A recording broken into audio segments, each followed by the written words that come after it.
I'm like frantically brushing crumbs off my sweater before we start. I was eating a sandwich really quick this morning, running around trying to do my makeup, and I was like, oh, I'm covered in crumbs.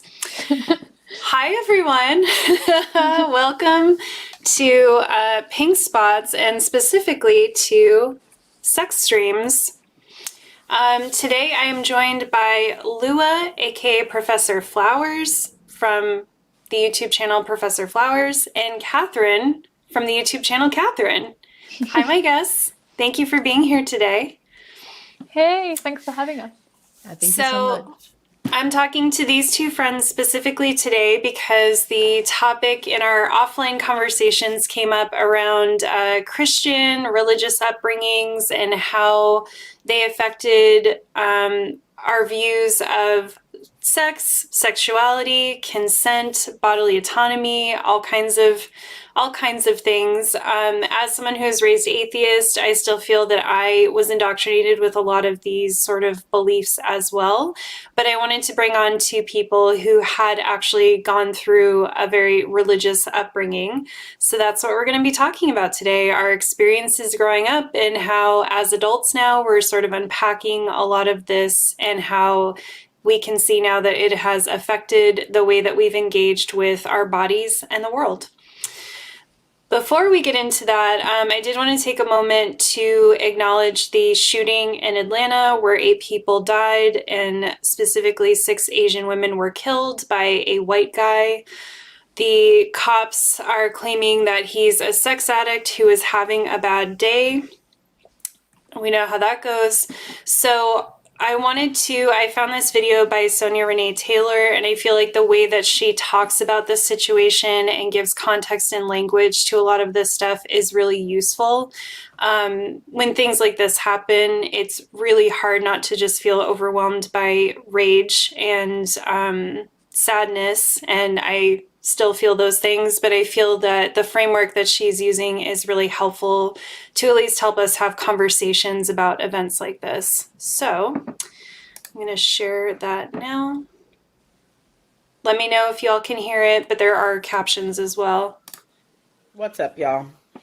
So here's what I need us to get into. I'm just now starting to read these reports that the shooter said that it wasn't racially motivated. He was having a bad day. And here's the thing that I want us to just even stop debating. And if we just really sink into this, then we don't ever have to argue it ever again. There is no expression of white male violence that is not racially motivated, because there is no expression of white male violence that is not a function of white supremacist patriarchy capitalism. There's no function of white male violence that is not a direct outcome of white supremacist delusion. And the sooner we get that, then we don't actually have to ask a question if it's a hate crime, right? We don't even have to use the language hate crime. It's racially motivated because white men killing people because they have bad days is racial. Is the racially motivated way, the racially entitled way in which whiteness tells white men that that's what they get to do with their bad days, is kill a bunch of people. And very specifically, what they get to do is find the lives of women and find the lives of Asian women and find the lives of sex workers as particularly disposable. And that is a function of the racialized entitlement that is the seat of white supremacist delusion. So don't let these people gaslight you about whether or not the issue is racially motivated. Of course it was. Because who we deem disposable on our bad days and who we don't deem disposable on our bad days is racially informed in a society seated on white supremacist delusion. And there's no way around that. And the ways in which we get to interrupt that is by interrupting the idea that there are any bodies that are disposable. If we treat Asian people as disposable, these are the inevitable outcomes. If we treat sex workers as disposable, these are the inevitable outcomes. If we treat women as disposable, these are the inevitable outcomes. Because disposability inside of a white supremacist, delusional, capitalist patriarchy is death. And always has been. That's not new, it's not different. And so the more that we allow people to use language that drifts us away from our shoreline, that obscures the actual issues at hand, the more likely we are to continue to be victimized by those issues and to be complicit in those issues. It's always racialized. The question can be to what degree, but it's never not. Because it can't be, because you cannot, again, you can't take the ingredient out the cake.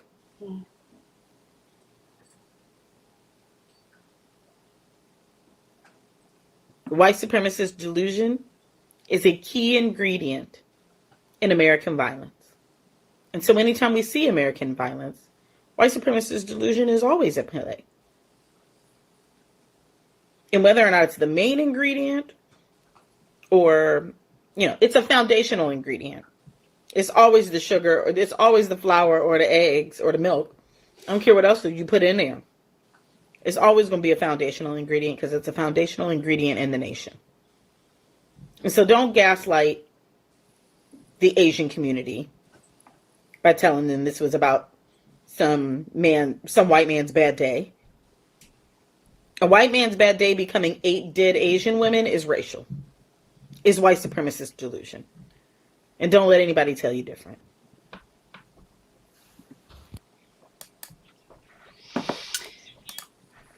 So I just felt that that was really helpful on a lot of levels. I like the framework of white supremacist delusion. I like the reminder that this is often about entitlement and disposability. And I also think it ties into our conversation today because for me, and I know this might be controversial, although I don't understand why, but I think that when we look at white supremacy, we have to acknowledge and see the ways that Christianity is a core foundational part of white supremacy. It is one of the key and main tools that white supremacists use, whether directly or indirectly. There's a lot of purity culture. There's a lot of human and male exceptionalism.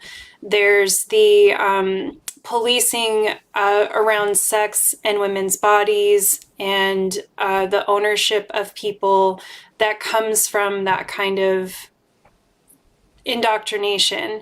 So when we're talking about all of these things, I think allowing space, this is also a content warning for today, allowing space for people to talk freely about their experiences under Christianity and under the white male patriarchy is really important. You know, I've gotten pushback in the past as an atheist about, you know, making more space for religion. And I certainly would never want to prevent anyone from practicing whatever feels good to them.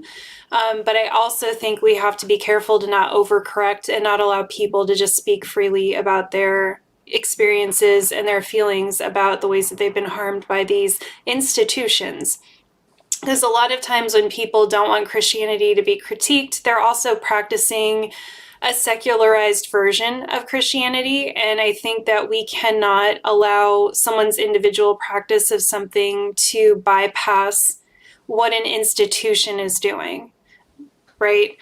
So I just wanted to take a moment to acknowledge the shooting. I wanted to play that video because I found it helpful. And then I want to let everyone know that, you know, we're going to move in this space today in a very free and unfiltered way.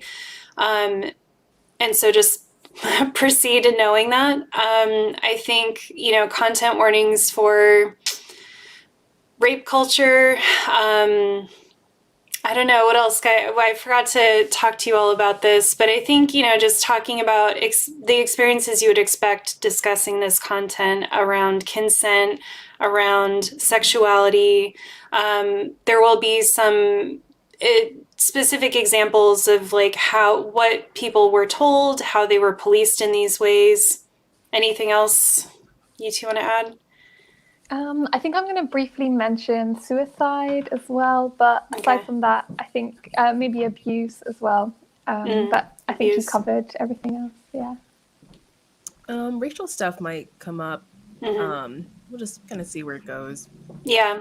We're gonna be loose and just letting the conversation happen the way it's going to today.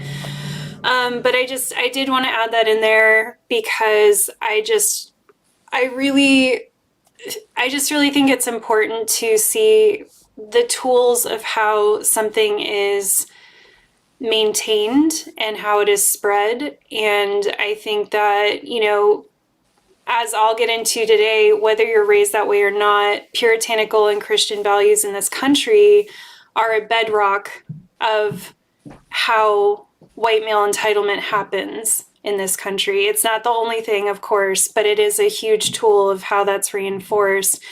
And so I think being critical of that is really important, you know, while again also trying to be considerate to our friends, our comrades who may practice all sorts of different religions. So with that being said, Lua, would you be comfortable going first? First, did you have anything you wanted to say? I didn't actually end up giving you a space to jump in. I'm sorry. Oh, no, it's fine.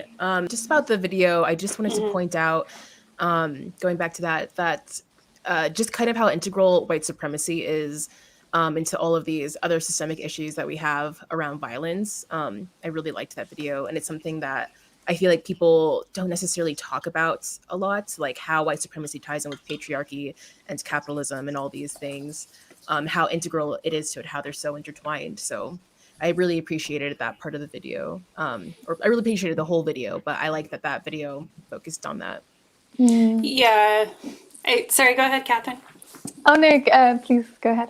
Well, I was just going to say, yeah, I always appreciate when, and that's why I love, for anyone who doesn't follow her on Instagram, Sonia Renee Taylor puts out videos like that all the time. And she's always really great about connecting all these things together, and just in a way that is so powerful, but also so easily understandable. She's very accessible with this stuff. And I think it is very powerful to, when discussing an event like this, to link it to things like capitalism, because I feel, in most spaces that's not happening. And it is all connected, and it is important for us to understand that. Mm-hmm. Yeah, I thought the video was incredibly powerful.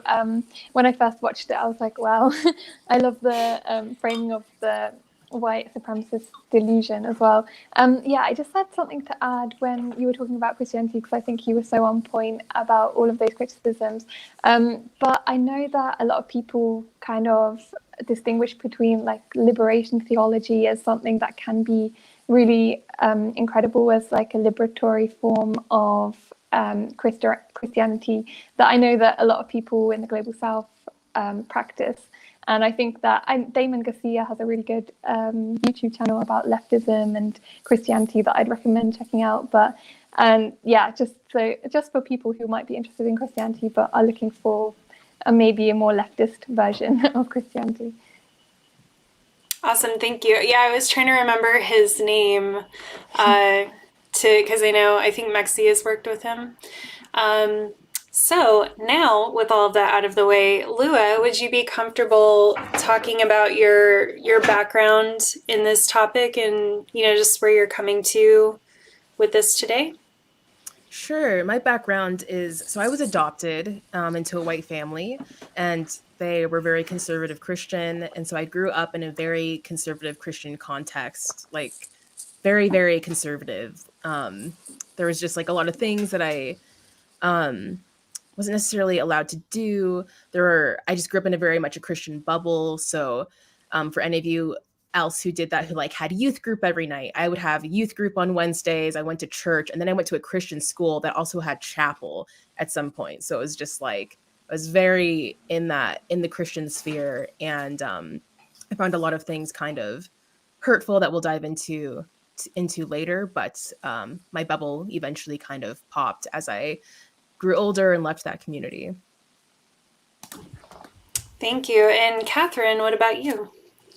Yeah, so I grew up in a very religious home as well. My mum is extremely religious, the type of person that goes to Bible study multiple times a week and goes to church every Sunday. And then I was also forced to go to church as well every Sunday up until I was about 18. And yeah, I just had a lot of the typical religious indoctrination, and definitely, went to like Catholic schools, and just had a lot of that kind of upbringing. So today we wanted to get into a whole bunch of stuff. I think for me, so my background is, I was raised essentially atheist. I was raised without religion, and I started to get a bit interested in religion. I was best friends with a girl who is Jewish, and she was twins, redheaded twins, if you can believe that.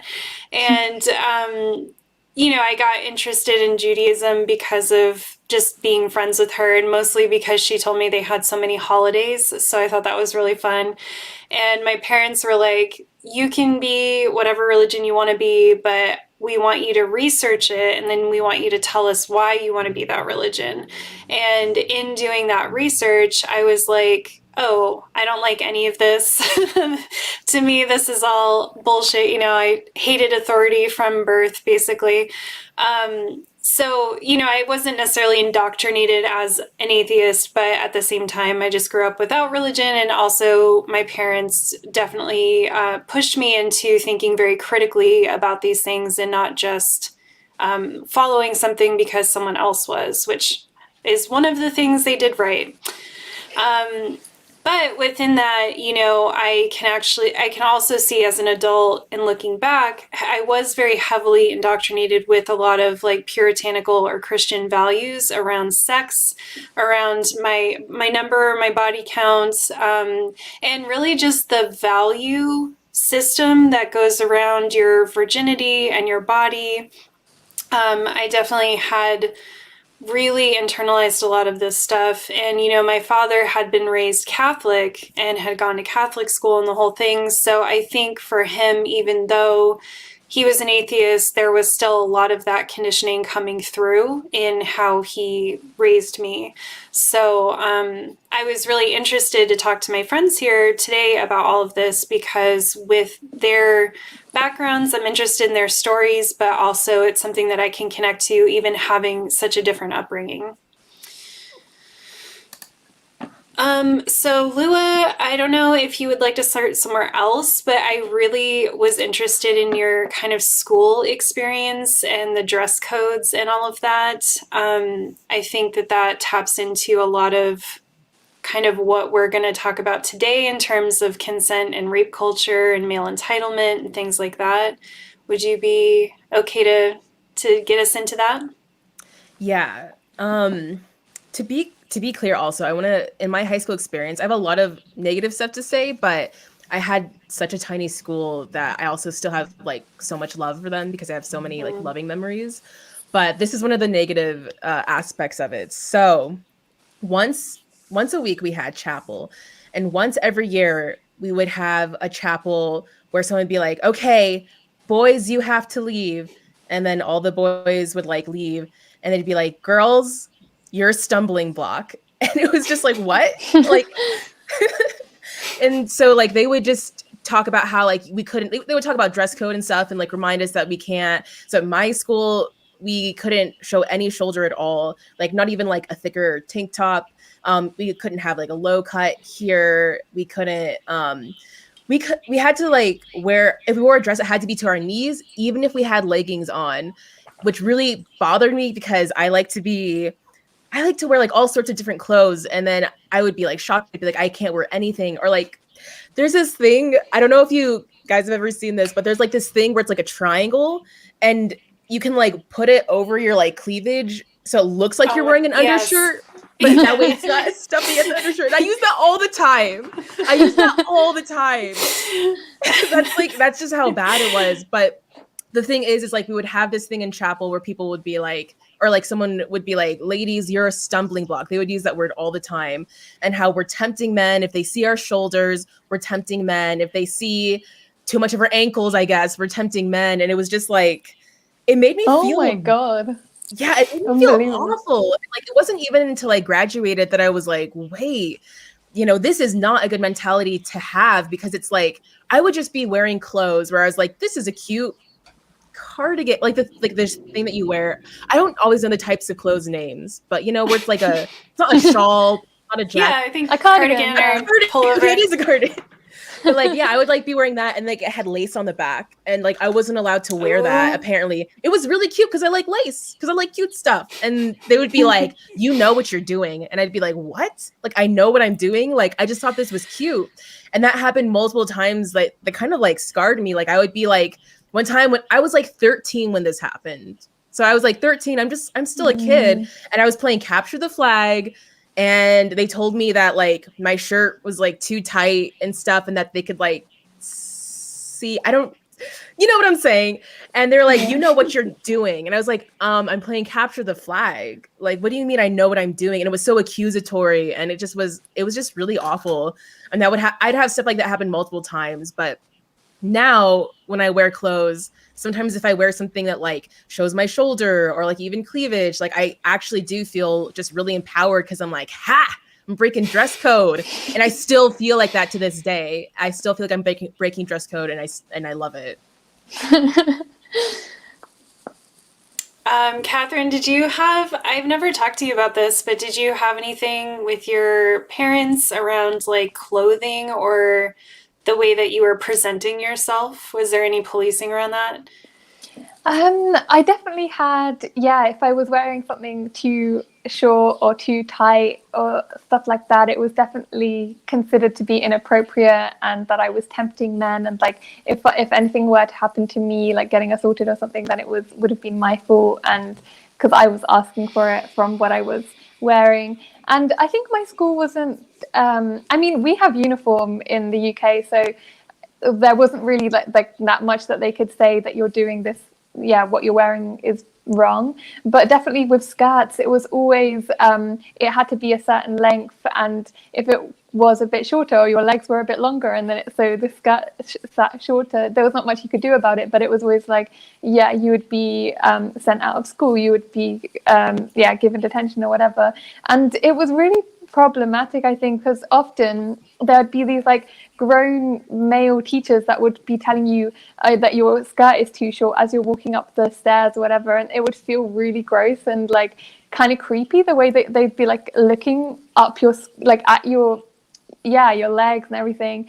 And then when we'd complain about it, like, please don't look at me like that, we'd get accused, yeah, we'd be the ones that would be sent out or we'd be sent home, whatever, because I think it's just instilling in a lot of young women that just by yeah, it's like our responsibility to prevent any kind of rape or assault or anything like that, and that men just can't help it. Like if they're looking at you, then it's your own fault.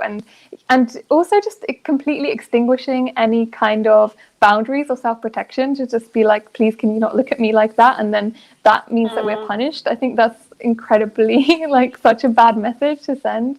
To also, there was like a lot of strict rules around makeup, like you weren't allowed to wear any makeup, and then if you were, then they'd give you like makeup wipes, you have to take it off, because it was just yeah, I don't know, they would never say that the makeup thing was like tempting men, but it was also just like, why does it matter? Like, I don't know, it's just, again, you have to be this pure sort of virginal thing that, yeah, just, yeah. Yeah, I think that was something that I didn't grow up with exactly, but I did, like, my father would police my presentation and would also talk a lot about, like, I was a 17-year-old boy once, like, I know what they're after and how they think, and it was like gross, you know, like it just, because you don't want to hear that from your dad, like thank you. Exactly. It's like, first of all, because it's like, I didn't trust my dad anyway because he's a fucking monster, but still, there's a sense of well, if even my own father thinks and feels this way, then, like, that does impact your expectations of other men and what you could ask for from them, right? Mm-hmm. Like, oh, even my dad just sees women as like objects, or even my dad just like wants to have sex with women and like thinks that it's their own fault if something happens, or that they could be asking for it. It skews your, I always thought he was wrong, but it still skewed my perception of what to expect from my partners and from people I dated. And there's something interesting, I think the connection between rape culture and victim blaming with this kind of behavior is very obvious. But it's also just this like because I think with the male entitlement and the like men can control themselves rhetoric, that's already super harmful. But it also takes away like any sense of autonomy over your own body and just teaches you that your own body belongs to other people, and you're not allowed to express yourself. You're not allowed to experiment and find any kind of like individuality or empowerment in your own expression. And I think that's like equally damaging. Mm-hmm.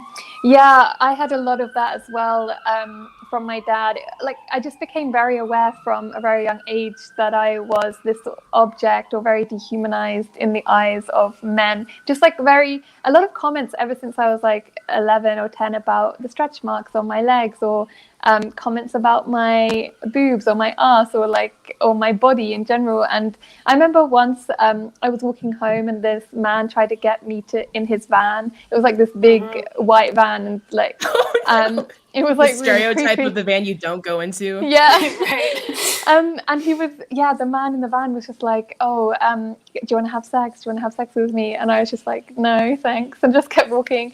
And I remember my dad just being really angry with me about that instant. I'm still not sure why exactly, but it really feeds into this sort of victim blaming, you're the one at fault kind of thing. And I also remember my dad saying that like men can't win these days, when I was complaining about like groping and stuff like that. And I think it definitely goes back to a lot of this religious entitlement and this indoctrination of what kind of woman is safe from this kind of like stuff. And I get it. I think in a way a lot of people who believe a lot of this victim blaming stuff want to feel like there's a script they can follow which makes them safe. There's kind of a tragic optimism to a lot of the people who believe that, if only I am like wearing the right kind of skirt and acting the right kind of way and I'm a good girl or whatever, then it won't happen to me kind of thing. So, yeah.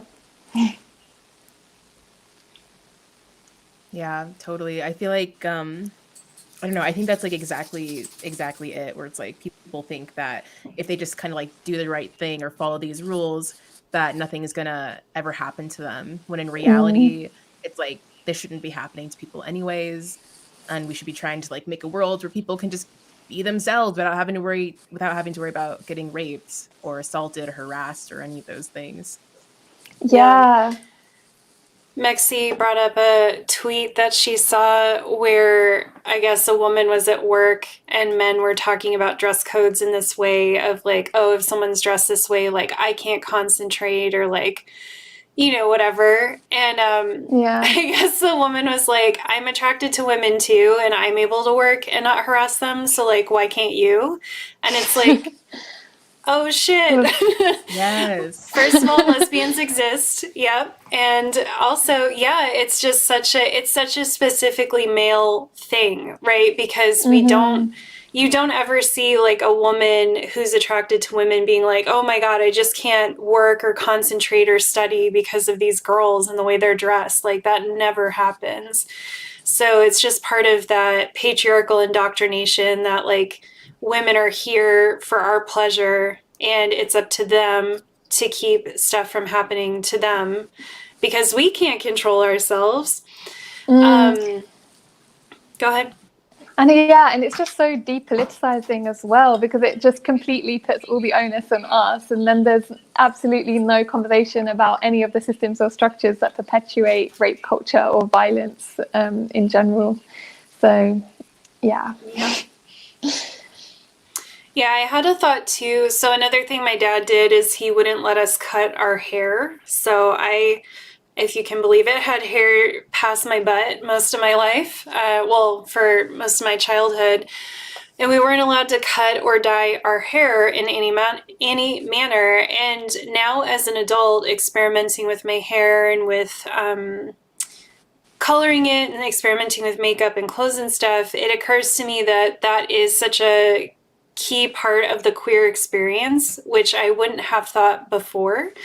But I think it's another way. I don't know that they set out to necessarily control people's queerness, but I think in controlling your expression, that is part of what happens, is that it's not just like, oh, I don't get to look the way I want, but it's also like I don't get to play with the way I'm expressing myself and maybe discover things about myself.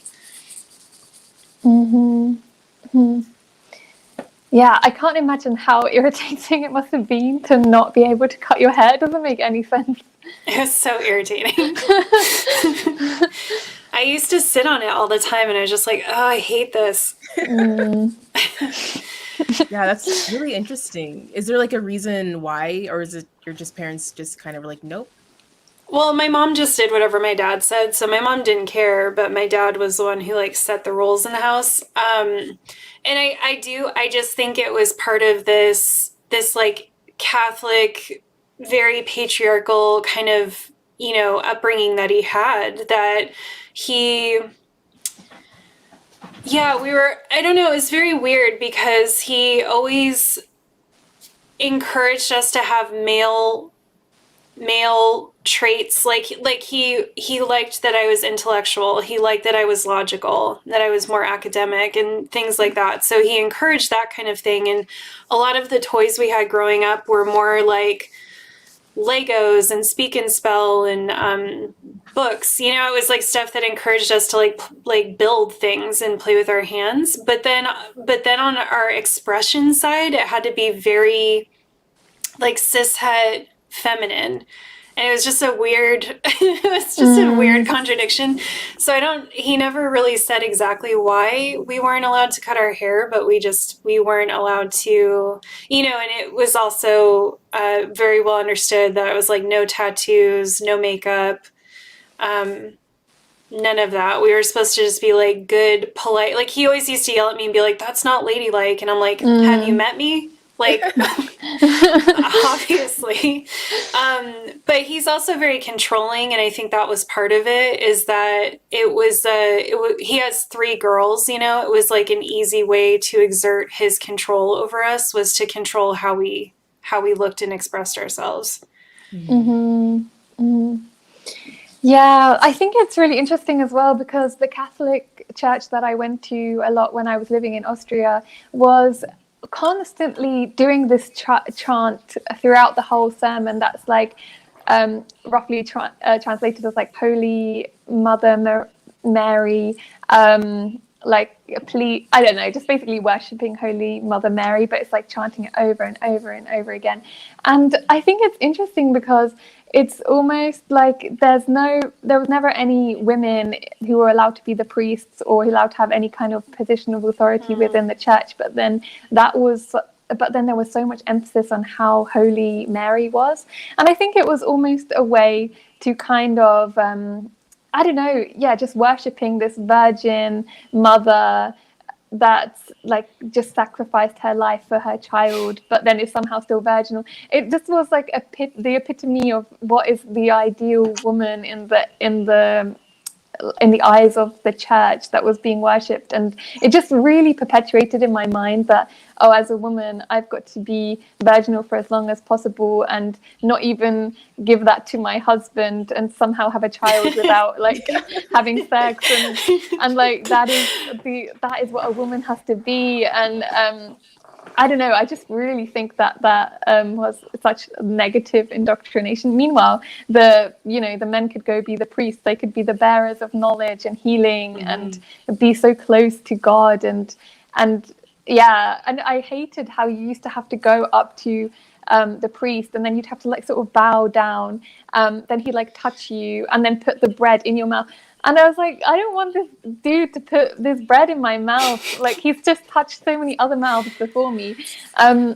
Anyway, that's kind of not relevant. But still, it's kind of this like subordination to this priest constantly. And like the amount of times people were left alone with this, like little children left alone with these priests. And now, as an adult, I don't know, I look back and I'm like very disturbed by how much power these monks and priests had over us as children. And like obviously we were taught to see them as these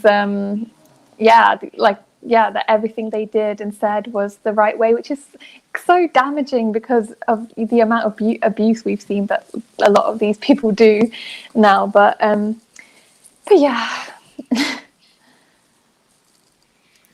Yeah, I never really thought of that, where it's like the bread and like putting it in your mouth and like just how submissive that is, and how like intimate. Yeah. And I also like the thing about like the Virgin Mary is like really funny, because I also didn't think of it like that either, where it's like you're supposed to be a virgin but you're also supposed to pop out kids, and like that is the epitome of a woman in those like Christian spaces. As something that just like is just really disturbing. I just remember like growing up and like being like, I'm not sure if I want kids, and then like people are like, oh, you'll definitely want to have kids, and just there's so much of that stuff is like laid out for you, and so much of that I think has to do with being in a Christian culture where at least like the way that it's like enacted in this society, so much of it is like the expectation to have kids, like the role of a woman. So much of that I think is tied into like Christianity. Even if I hate it. For sure. I hate that. I get that all the time. If I tell someone I don't want kids, they're always like, "Oh, you will someday. You're a woman. That's just what you do." I hate it so much. That's just what you do. Yeah. You know. So we're just laying around, popping out kids. That's all we do. And no other interests other than children. Yeah, I had that with the Catholic guy that I dated. On one of our early dates, we were talking about that, and I was like, "Oh, I'm pretty sure I don't want kids," and he was like, "You will," and just like he wasn't bothered by it at all, and his family, it was weird because we would always have to go visit his family for holidays, and they would make us sleep in separate rooms because we weren't married. But I was like 30, and I was like, this is ridiculous. Also, my ex made really good money. I'm like, can we just rent like a hotel or something? Like, why are we doing this? But it was also really interesting to me to be inside that kind of a space because, you know, I don't typically hang out with people who are like that, like strict on their religion. And I noticed that like for his dad's only obsession was having the family be together and having them doing the right thing. Like, he didn't actually care if his kids were happy. He wasn't actually happy while we were there. He was like, literally the entire time we would be there, all he would talk about is, because my ex had moved out to California, so all he would talk about is like when we were going to move back, when everyone was going to be there, when the next time we were going to come back. Like, everything was always about trying to like shepherd his flock, you know what I mean? Like, oh, the kids have gotten all over the place. He used to talk to the two boys about, because my ex had a brother, he used to just constantly ask them if they had gone to church, when had they gone last, you know. And it just occurred to me that I'm like, he's not actually even engaging with his son as like children. Like, he's not in the experience of being a parent. He's just in this role as like. And when his sister, my ex had a sister too, when she got married, they had like a very traditional Catholic wedding, and it was fucking torturous. I never want to do that again. It's like an hour-long ceremony, but it was interesting for me to observe it, at least, because the sermon was all about how their job, like the purpose of them being married was to have children and like raise them in this faith. Like, that was their job. And I was like, oh, okay. So it's starting to make sense to me a little bit of, you know, like, that's what his father was operating out of as well, is like, it's my job. It's my job to raise these kids in this faith. It's my job to make sure that they have kids and raise them in this faith. Like, this is our work. And he very fully believed that this life was temporary and that this life doesn't matter. It's all about like getting to the afterlife and getting to the good place. So like, he just has no joy in this realm whatsoever. Yeah, that really, really resonates with me, because I think that is basically exactly the way my mum and her parents operate. It's almost as if they can't really allow themselves to feel that much joy, because they have this such a self-sacrificial narrative in their mind that it's all about how you serve God and what you're doing, and constantly working and like raising good children, but not getting too close to them, because that would give them some level of joy in life that they just can't allow themselves to have, because it's all about the service to God rather than getting joy out of it. And I know my mom says things like there's no place for emotion in Christianity, and the soulful man won't get a place in heaven and stuff like that. So it's really as if she does go through life like very unemotional, very unsoulful, trying to like extinguish any of those kind of things in her life. And I think a lot of that does relate to the way in which you connect with your children.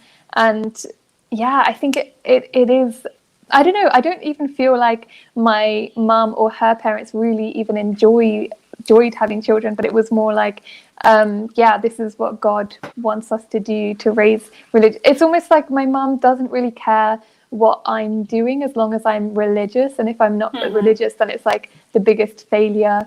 But outside of that, there's no real care for what is actually going on with me or anything like that. And I think that's a common experience for a lot of people who grow up religious. Yeah, I definitely have the same experience where like I loved Christianity, and it was like, it was like coming out. Like my family still like doesn't know a lot of things about me, but like telling them that I was something that wasn't Christian felt like coming out, because it was such a big deal, and my mom, my family was so devastated. And honestly, like life is still, there's all these issues in life, and like I, for example, like have depression, anxiety, but it's like for me, things are so much better out of Christianity, like, and they can't acknowledge that. But kind of going back to like parents following the rules, I feel like my parents do that. Sorry, my kitten just jumped over something. My parents definitely do. Sorry, my kitten's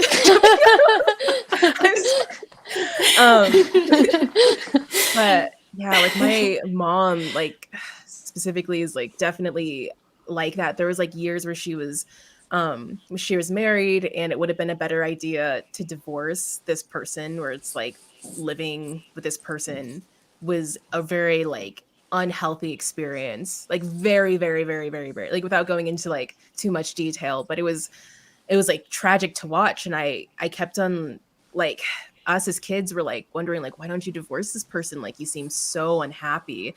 And I genuinely thought that my mom, just was happy, but she didn't act like a happy person. And maybe that's why. And then finally there was this line that was crossed where she was like, we're like kind of like our family was kind of in danger. And she was like, okay, like I'm going to divorce you. And it took something like that. It was like a 25-year marriage where it took that. And she stayed in there because of a verse in the Bible talking about how you can't get a divorce. And it's like, there's this Humans of New York thing that I saw, which is like, for those of you who don't know, Humans of New York is this photographer who takes pictures of people in New York, and then he like asks them about their story.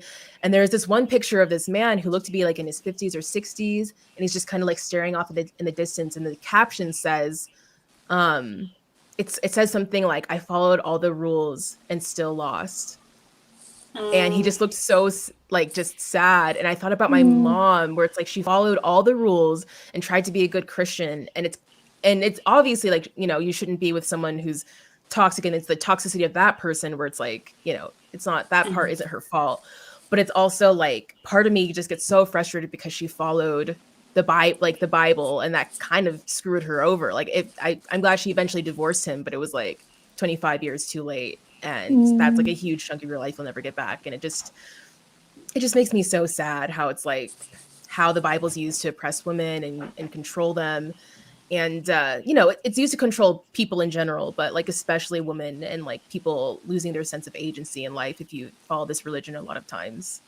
Yeah. That's my biggest, maybe not my biggest issue, but one of my major issues is that it is such a tool of subjugation, and it's a way to indoctrinate us into suffering for the service of something greater, which works really well for capitalism and patriarchy and white supremacy, right? Like, it's very convenient for those systems.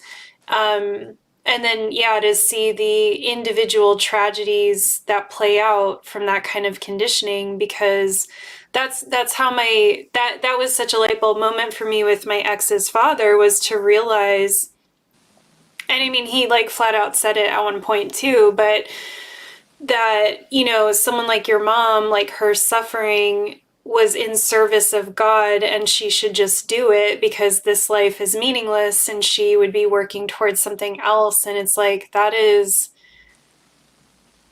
I just can't, it's like I can't even wrap my head around being in that kind of mindset and really believing that someone's suffering is valuable and worthwhile and something that they should do. Yeah. Oh, sorry. No, you go ahead, please.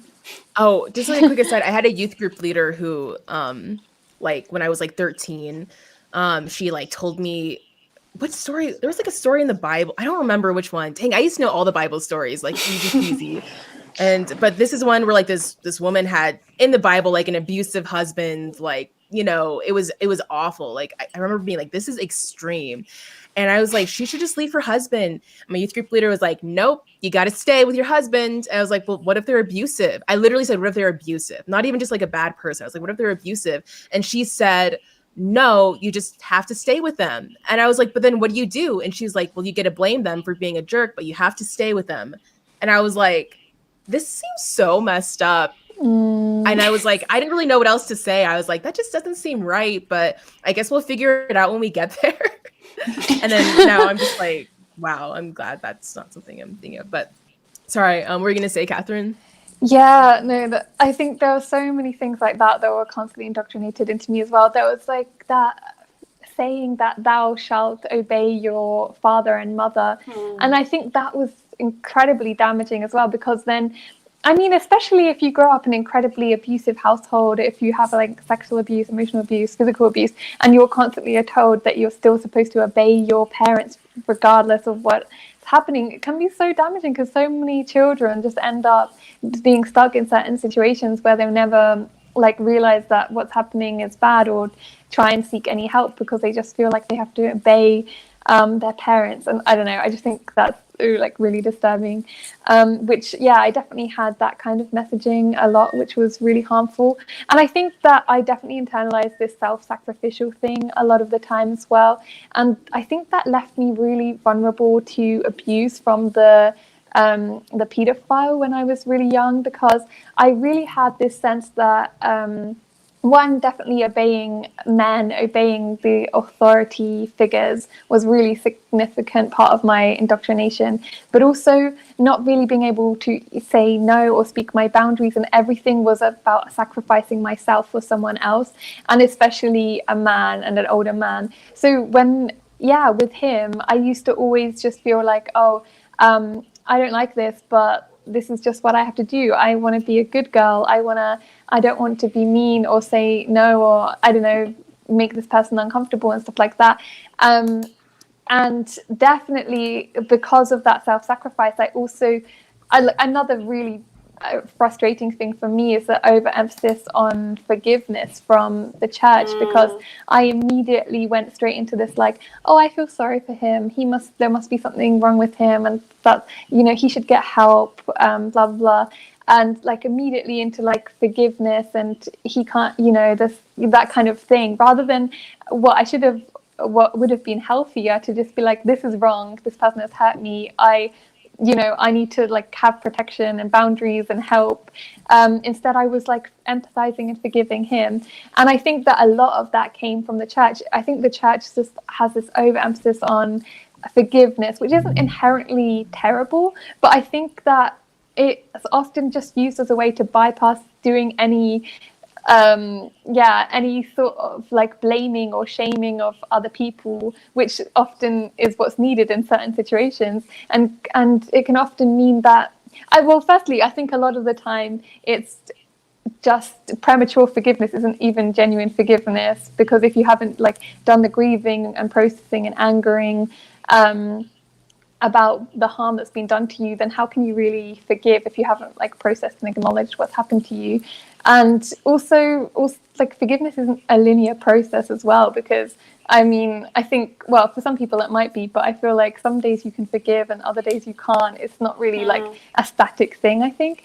But also, if you're a kid, or not just a kid, and you're just like, or anyone that's harmed you and you're immediately going to forgiveness, I think it's particularly if you're socialized as a woman as well, and you're already taught to be so submissive and subordinate, and then you also have this like forgiveness narrative, then you basically, all your anger gets extinguished, all your ability to have protection and boundaries gets extinguished.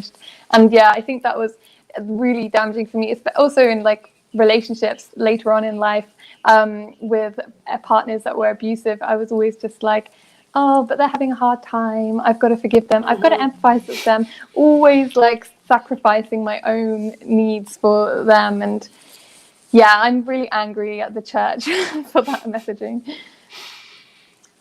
Yeah, I have this like similar experience where like I think that's definitely like a huge issue that I'm working on, where it's like I think forgiveness without boundaries is just toxicity, but I think that I have like a lot of issues with boundaries, and I think part of that is like just my upbringing that can tend to happen with women, but of course that can tie into like this Christian kind of culture that we grew up in.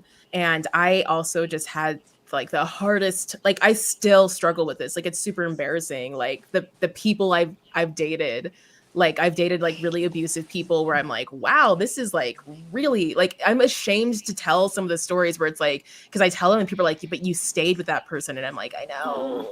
Oh god. Like, I know. I'm like watching like this this dumpster fire happening, and I'm like, oh my gosh. Yep.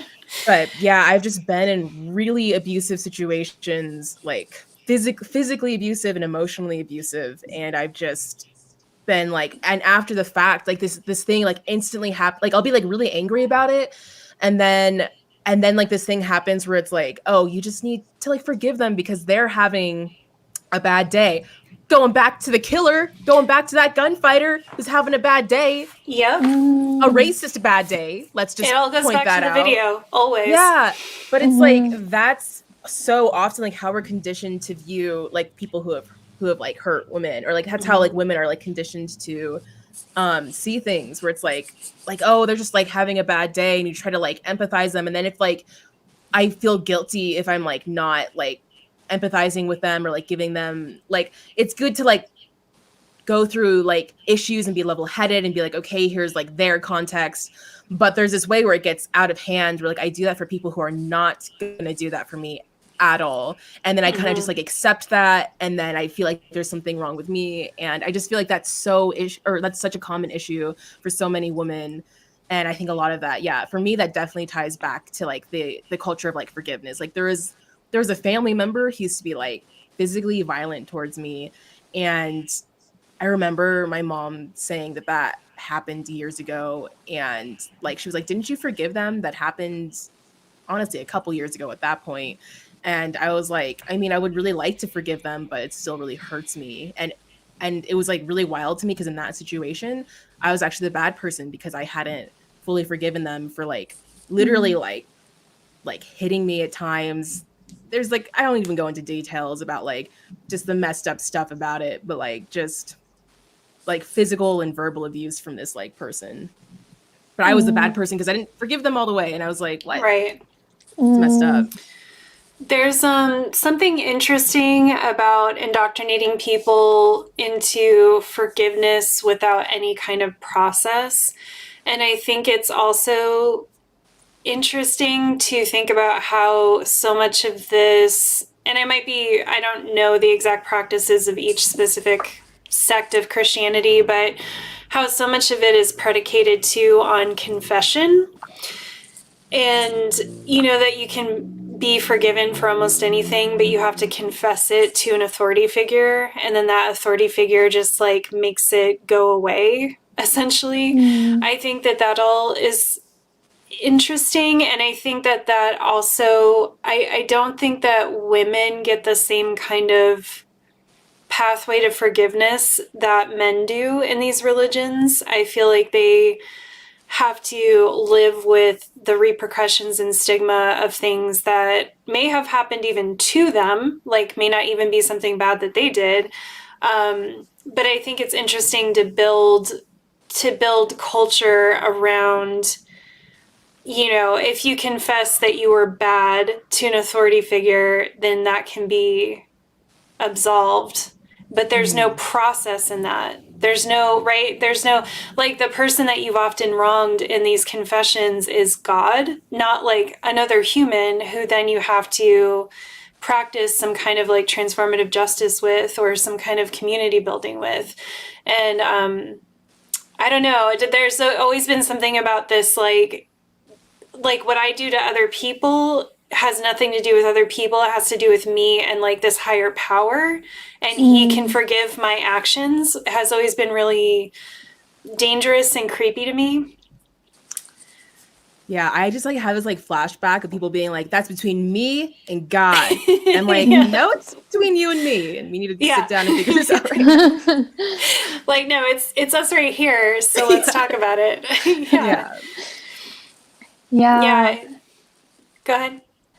No, I was just going to say, I think there's also interesting parallels in a way between the way in which punishment is talked about in Christianity. Like, you're always punished by one day going to hell, or you get to heaven. And I think that in a way that helps to justify the whole carceral system as well, because it's always kind of the same sort of punitive mode where there isn't really, I don't know, it doesn't make any sense to me, because on one hand everyone's supposed to be forgiving, but then God doesn't forgive the people that go to hell, so it doesn't really make any sense. But also, I don't know, I think that this revenge retribution kind of thing also helps to justify having a place where you can like lock people up and then get rid of, you know, this disposability politics of certain groups of people, because we're already taught revenge and retribution within the whole church system because of the way in which heaven and hell is like set up, if that makes sense. Yeah, it totally does. I think it's interesting too that and again, I think a lot of my knowledge is like Catholic based, so it may not directly translate to everything, but that there's, you know, what are they called, different types of sins, where some sins are like more severe than other sins. And I always thought that was really interesting, like that again, some external authority figure has determined what is more harm and what is less harm, and what can be forgiven and what can't be, versus like allowing communities to work through those things together and decide those on like a case-by-case basis. And I think that directly translates into our carceral system as well, where we have crimes that are considered, you know, one's a felony, one's not a felony, and that as like a culture, we also deem certain crimes unforgivable, inexcusable, lock them up, kill them, throw away the key, you know, just like get rid of them. And then other stuff is considered less, like you can come back from it, but you'll probably carry some kind of stigma forever, but we'll let you like come back after you've served your time. Yeah, I think that's like the idea of like the authority figure and having to like constantly appeal to an authority is just really not great, because it's like, I mean, when I remember when I was Christian, and then people were saying like non-Christians have it wrong, and they'd be like, because how are you gonna know what's right and wrong? And it'd be like, and it would just be like, there's no way for them to know. And I'd be like, yeah, there's no way for them to be able to have a moral compass, because the Bible tells you stuff. And I really believed that. And it was actually in me playing Final Fantasy X. I played Final Fantasy X when I was 22. This seems like a side note. I love that game too. It's so good. I've played that game like 7 times and just put so many hours into it. I love it. No idea. I literally just like beat it for the second time a couple weeks ago. Oh, it's great. But that game, so I played that when I was still a Christian. And so this is, I'm not going to have any spoilers, but I'm just going to set up the premise. Because some people haven't, there might be spoilers. Just plug your ears if you don't want spoilers to Final Fantasy X. There you go. That's your warning. So like in that game, there's like a main character who like goes into the this seems off topic, but it's not. He goes to the past. No, he goes to the future. So the past is like super futuristic, but then he goes to the future, and the future is like not high tech at all. And people are like in this religion called Spira, or no, the world's called Spira, but they're in this religion called Yevon, where they created this god named Yevon.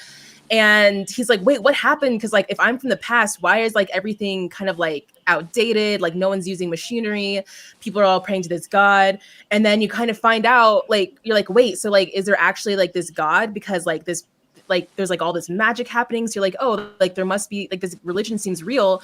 But then twist in the story. There's like other stuff happening. I don't want to say too much, but basically like that in that game, like it seems so silly because I feel like there's a lot of media that shows that like, you know, think for yourself and da da da da. But in this game, like you really are like, wait, this religion kind of seems legit because like there's all this magic being drawn from and like actual power. And there's like this really beautiful scene where one of like the main characters does like this ritual for like people who've died. And like I literally like cried when I saw that. And you're like, yeah, I'm like, maybe there's something, you know, to this religion. And then you find out that there's like all this other stuff happening. And the only way that you can find out what's happening, there's literally actually one of the characters says we have to stop and think.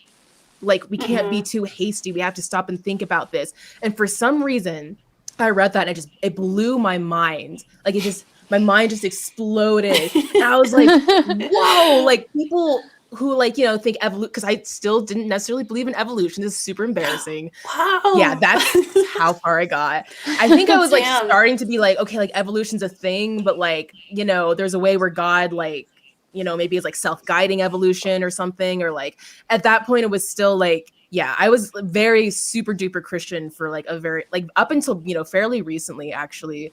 But that blew my mind where I was like, okay, the people who are like against Christianity, like there are people who are just like, man, like I hate Christians, I just hate them. But there's so much of the opposition to religion, or even like talking about evolution, or all these things that I grew up learning, that these people are just naysayers and they're just haters, and you know, Satan's gotten to them. It was like they're actually just trying to figure out what's going on.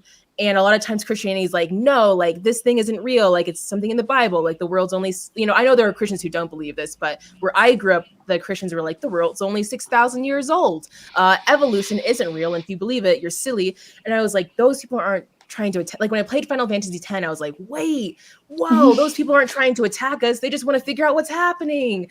And that like rocked my world. And I was like, wow. Like, and then existentialism, I was also a philosophy major, and like existentialism just like clicked for me with that game, where I was like, oh, like because Titus is like, this is my story. I want to make a video about this, but Titus is like, this is my story. And you know, da da da da. And I was like, wait, that's existentialism right there. Like you don't have to like constantly appeal to authority. You can like think for yourself, and like, you know, ultimately like life is constantly like changing, and it's relational with people.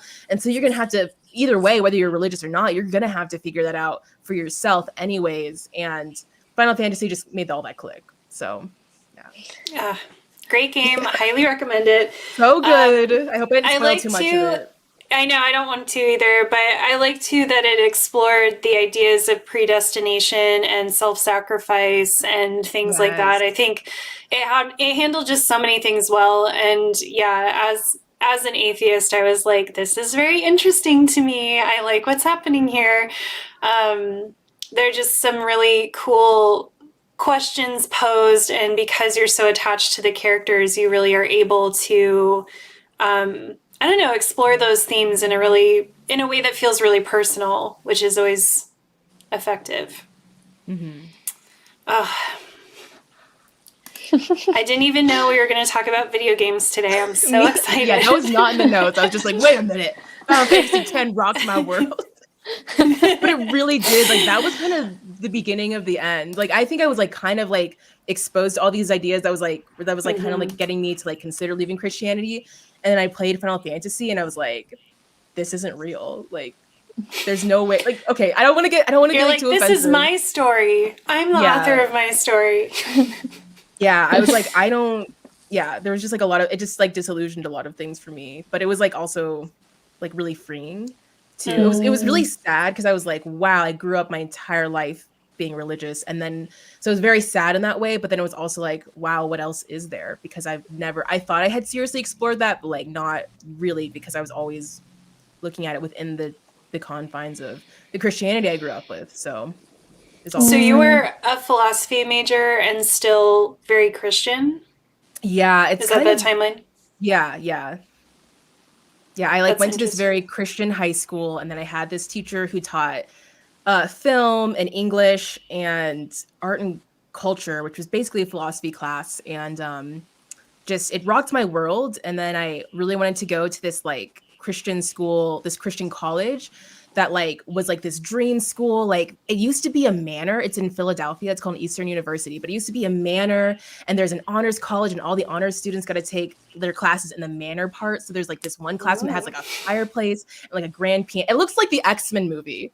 Like, and I was like, but they're all like, you know, really very philosophically oriented, and yeah, and they're like Neoplatonists, which is like when the church during the Renaissance like took Platonist texts and translated them from Greek into Latin. So like that school was like very Neoplatonist. And then like I went there, and I was like, so like I was like in these honors classes, like in this like fancy classroom with like a fireplace and shit, and like, and then like our teacher was like, all right, like if you guys will get extra credit if you if you wear nicer clothes, just to the honors kids, right? And I was like, this is classist. I was like, this is really like just some weird, like, it was really weird. And I was like really sad though, because I was like, if I'm at this like college where there's like these philosophical Christian-y people, and I'm having all these issues with it, like what else is there? Because I wasn't just like an evangelical Christian. I was like very much like this Neoplatonist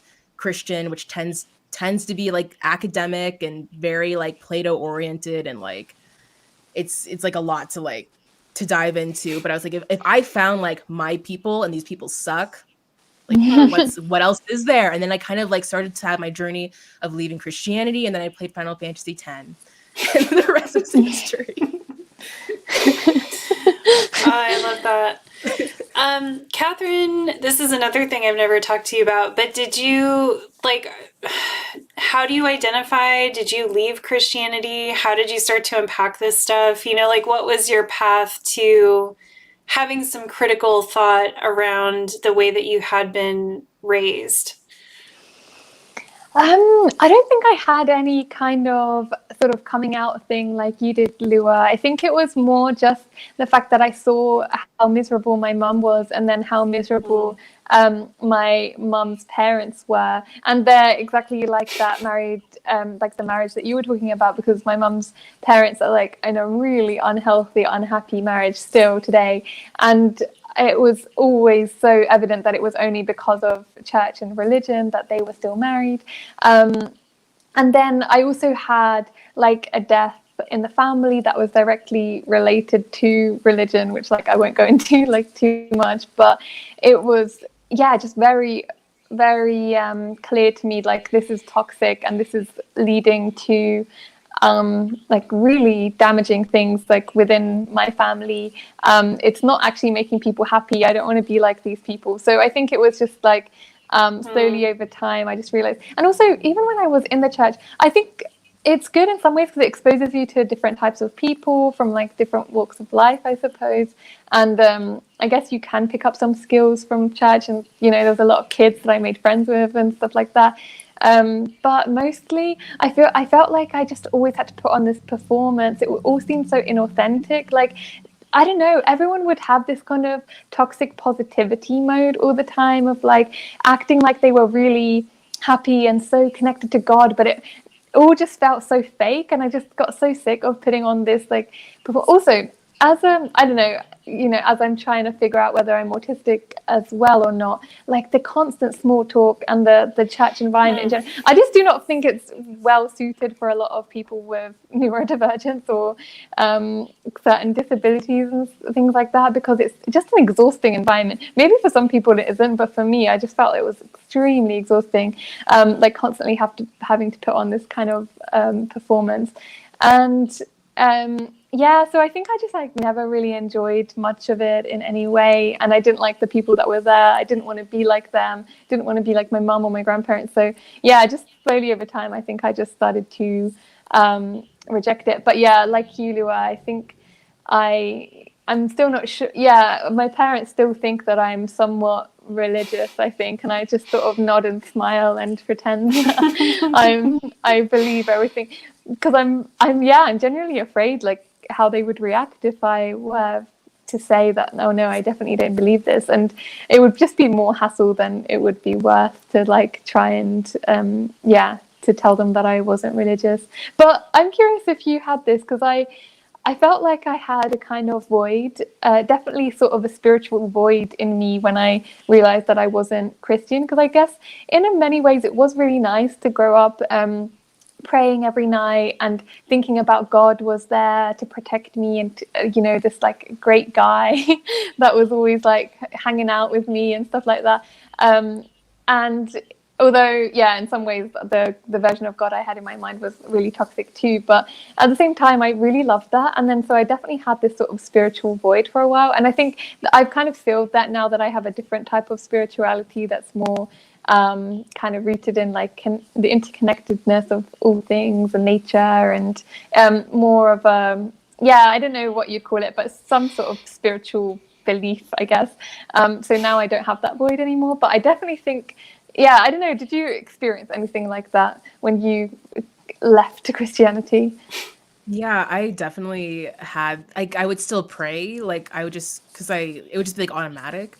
And then I kind of just was like, I feel like I'm talking to myself. So then I just kind of, I don't know, I talk to myself a lot. So I just kind of would like let it be that. And I don't necessarily like have like a compulsion to pray.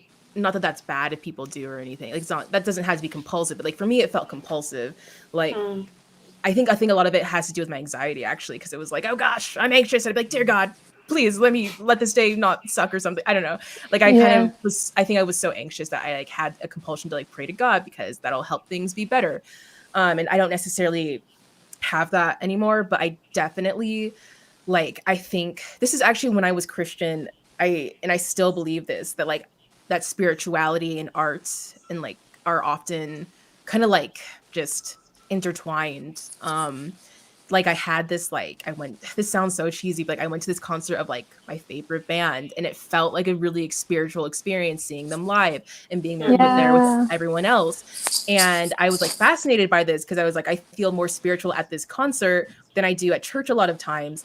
And it made me kind of just think that like a lot of spirituality and art and self-expression are like one and the same. Like even if you go into like all these religious spaces, there's so much art and it's like an expression of like praise for God. But like let's say that like your God, or like, you know, like the thing that you revere isn't necessarily like an idea of God. Like let's say that like you like revere like life itself or existence itself, or like this idea of beauty itself or something like that. And that's kind of like how I fill that void, where it's like for me, I just very much like revere existence in itself in a way. It's kind of like absurd that we're here, and it's also sacred all at the same time. And my self-expression for my human experience is kind of like this like form of spirituality.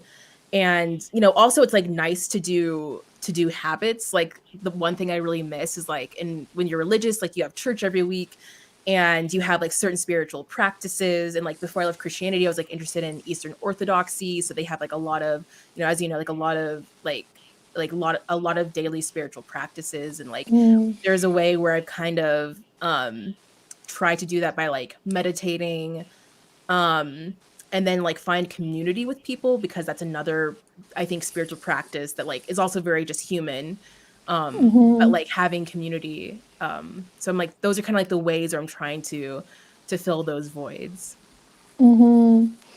Yeah, I definitely relate a lot to feeling that kind of spirituality and other things that aren't related to church, like music and nature, and art, is seeing a piece of art that really like speaks to me and stuff like that. And that's what irritates me about church as well. It's such a one size fits all kind of thing. And maybe if they were more open to the fact that people experience this kind of spiritual feeling, spirituality, whatever you want to call it, in different ways, because we're all just complex human beings and not everyone's going to enjoy the church environment, then maybe a lot more people would be spiritually healthy. And I don't know, I just get so frustrated by that one size fits all. But yeah, I've also kind of readopted, like I pray now again, even though I'm not really sure what I'm praying to or like what it is, but I just like the practice of doing it, even though I'm not praying to a god, but and I also, have had to do like new spiritual rituals in my life just to fill that void, which,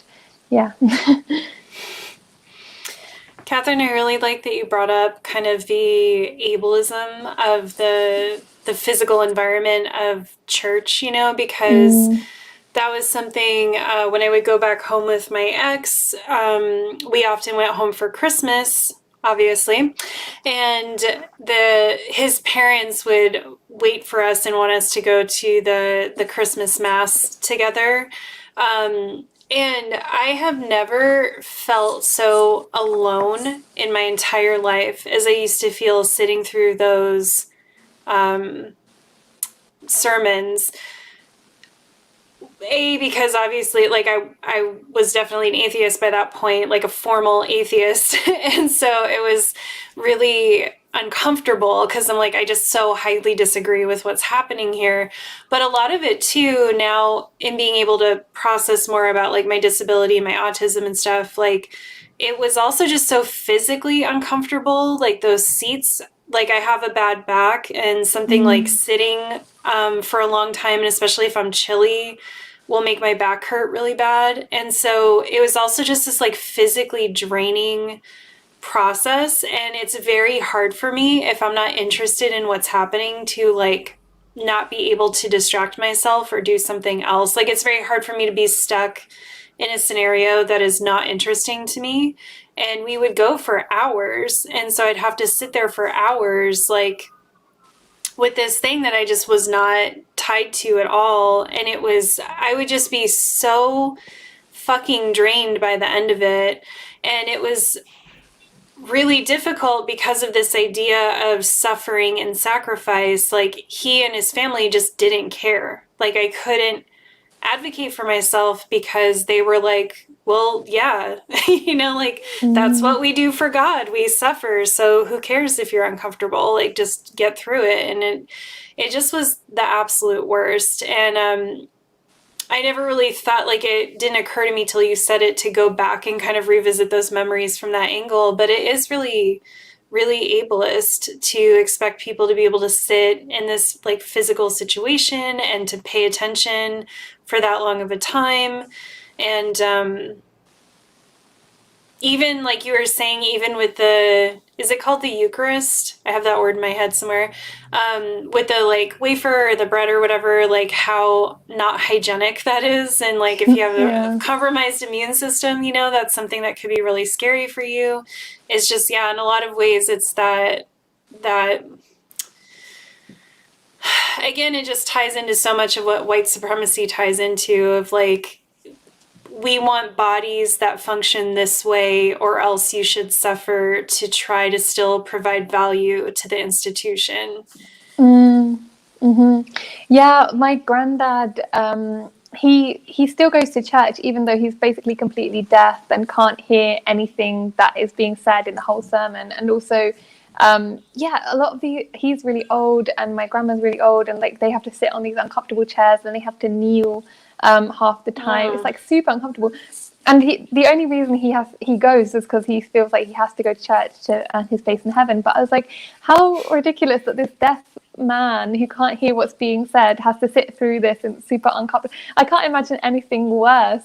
But yeah, that's just like, oh, that's just what you got to do, even if you can't hear what's being said, you know. And yeah, I think it's really bad. Yeah. When I was younger, I was like super depressed. And this isn't quite the same thing, but I was just super depressed. And I remember people telling me that I just needed to pray, and then that'll like solve my depression. And there's also like this narrative where it's like, if you're still depressed or something, and you have been praying, that like you don't trust God enough, or something, like there's something wrong with you, and that's why like God's not helping your depression, or like stuff like that. And it's like, I honestly wish people had just like encouraged me to get therapy or something, or just like help, you know. It's something like useful. It's like, it's so frustrating. Like I wish I like had brought my diary from when I was like 13, because I remember like looking at it and I was like, whoa. I was like just like being like, God, please help me not be depressed anymore. Like I don't know why I'm so depressed, and I'm like praying to you. But you know, it's like, I thought about, oh my gosh, David in the Bible is like such a frustrating story, because I don't know if you're all familiar with it, but like there's like this, when he's writing these psalms, and he's just like, people are like trying to kill him, and every psalm is like, dear God, like someone's trying to kill me right now, but I have faith in you. And like, And that's like every psalm. And so like when you go to church, people are like, remember how David was like almost being killed? Like that's the kind of dedication you need, where it's like, you know, like we think it's bad, but like we're not almost getting killed like David was, and like we have to all be like him. And it's like it's just not helpful, because there's just ways where people need help and they're not gonna get it by just like pushing through their depression. They need like tools to help them through whatever situation they're in, not just to pray. I mean, well, it can be nice to just like have faith that like things are going to work out, even if things aren't going to work out. It's like nice to just believe in that. But there's just like this way where it ends up being dismissive too. Yeah, I remember when my best friend died when I was really young, it was all this narrative of, oh, like that's God's will, that's just what God wanted. And I was like, this isn't helpful to me right now. I'm really sad about this. I don't care if this is what God wanted. And it's supposed to be helpful, but then I don't know, I feel like there's, again, it goes back to that kind of victim blaming kind of mentality. If this person died, we can't look at like what caused this person to die prematurely, or how we could have prevented it or anything like that. It's just like, oh, that's God's will, so that's that kind of thing. And I think that's, that kind of narrative is like super harmful. It's like, and then telling people that you should have prayed more, and then maybe he would have been alive, or maybe you wouldn't be depressed and stuff like that. It's just like super damaging, because then you live your whole life thinking, oh, it's on me, I'm the reason for this, and then that leads to more like guilt and shame and all of it. So yeah, it's just like such a horrible vicious cycle a lot of the time. Yeah, I was telling someone on Instagram who responded to my little survey about, you know, what's your experience with religion and sexuality and stuff. They were talking about, you know, the people who hand out pamphlets.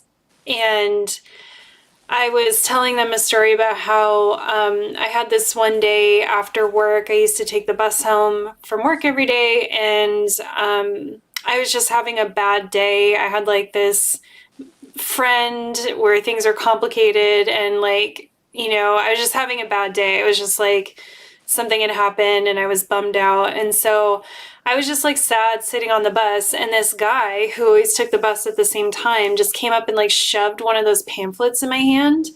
And I remember just being so, like, it's still hard for me to articulate the bad, like what the bad feeling was that I had, but just that I was like having like a very human bad day, and someone decided that it was because I didn't have God, right? And it was just like, if I had God, it wouldn't matter. Like my feelings were still hurt. Like this thing would still be true. But I think to like what you both are saying as well is that that's the idea though, right? Is that if I had God, I could just be like, God, make me not sad about this. Or like, oh, that must have happened because you had a plan. So like, I'm not even going to feel my feelings. Everything's fine. And it's just weird to me that like people at that level of religion, because certainly not everyone who's religious is like at that level, but that it's like, what do you envision then? You envision that everyone is religious in the way that you are, and we all just like ride around in buses with like placid smiles on our face and no one ever even frowns. Like what is, you know, because it wasn't like, I wasn't even like crying or anything. I just was like having a bad day. You know, I was just clearly like someone who's kind of sad and like lost in their own thoughts. And it just is weird, that hegemony and that like idea that, yeah, we would all be walking around with these like peaceful, content looks on our faces at all times, and no one would ever be sad. And it's like, that's not the human experience though. It's just not how it works. Yeah, it's like if you want people to be happy, then you should like dismantle capitalism. You know? Yeah. Like, Thank you.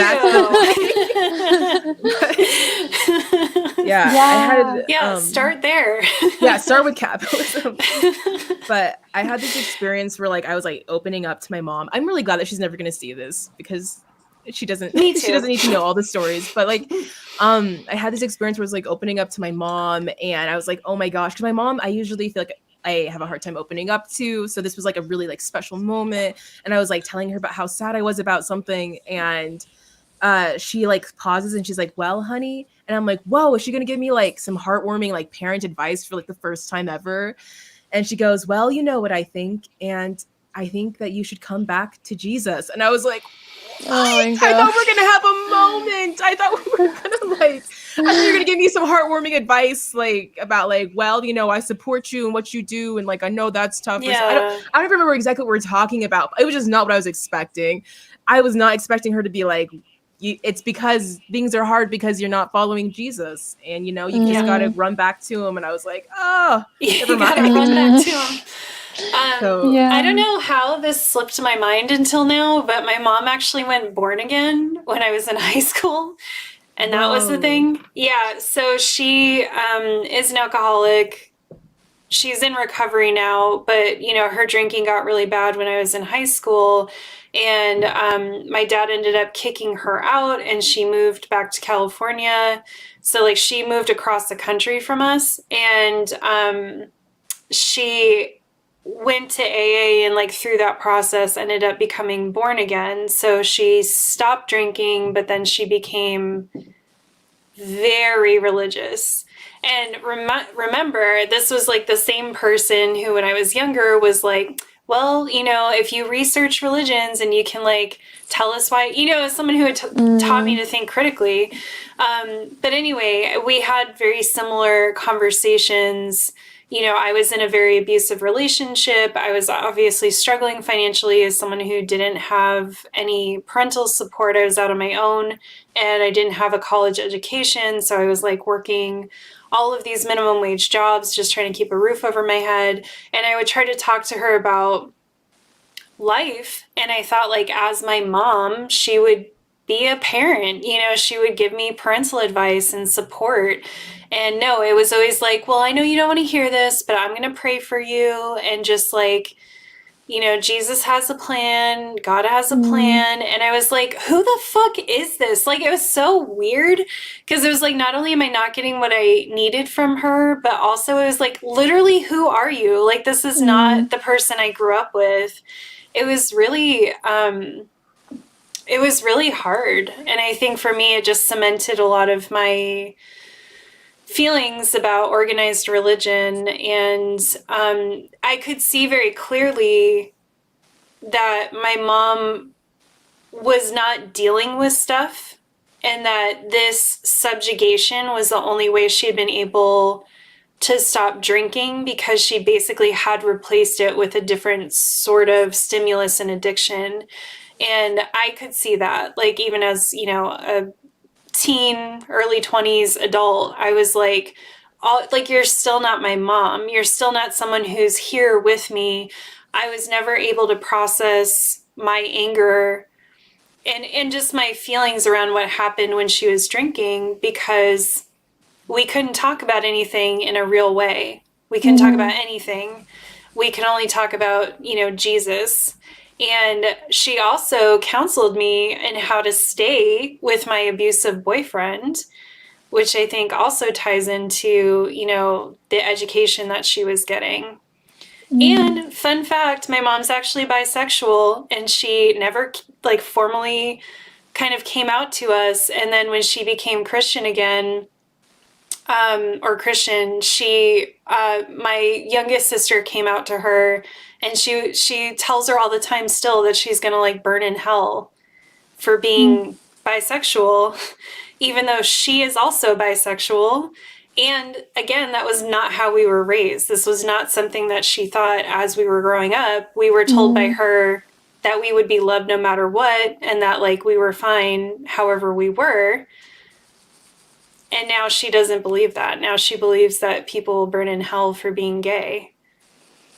Yeah, I think that's like, there's so much like of that happening. Like, there's this really great documentary called God Loves Uganda, and it talks about how like Uganda didn't used to be homophobic. It was something that people could like be gay, and it was totally fine. And it wasn't really until Christian missionaries came over that it just started to like people, like if you're gay in Uganda, like you can be killed for it. And that was specifically because of like this mass amount of Christian missionaries coming in and converting people to Christianity. And I feel like that's like a really obvious example, but yeah, that just made me think of that, just because it's like you have this parent who was like, you can be whatever you want and we're going to love you. And then they became Christian, and like, this isn't all Christians, but like, this is my word with like a lot of ways that people practice Christianity, where now it's not okay to just be who you are and love who you love. Yeah, and I think that whole emotional repression thing that you were talking about, Nicole, is such a great point, because I think it happens so much of the time, and I think it's so irresponsible that so many of these churches often prey on so many vulnerable people to get them to come to the church, but it's so predatory a lot of the time, not always, but a lot of the time, in my opinion, because it's getting people who have like a lot of issues that they need to deal with, but instead of them really actually dealing with the problems, then they're adopted into this Christianity, and it's told that Christianity will solve all their problems. So then they are completely emotionally repress all their like genuine need for healing, processing all their trauma and all of that, or seeking money or housing or whatever it is that they need to seek, and instead surpass all that by going straight to the religion. And I think it's so irresponsible, because a lot of these vulnerable people are like, are just seeking. I guess we all want to kind of have an easier option than dealing with all of our actual trauma, because it's easier to go to like religion than to actually deal with like the immense amount of trauma your mom, for example, would have had to like process.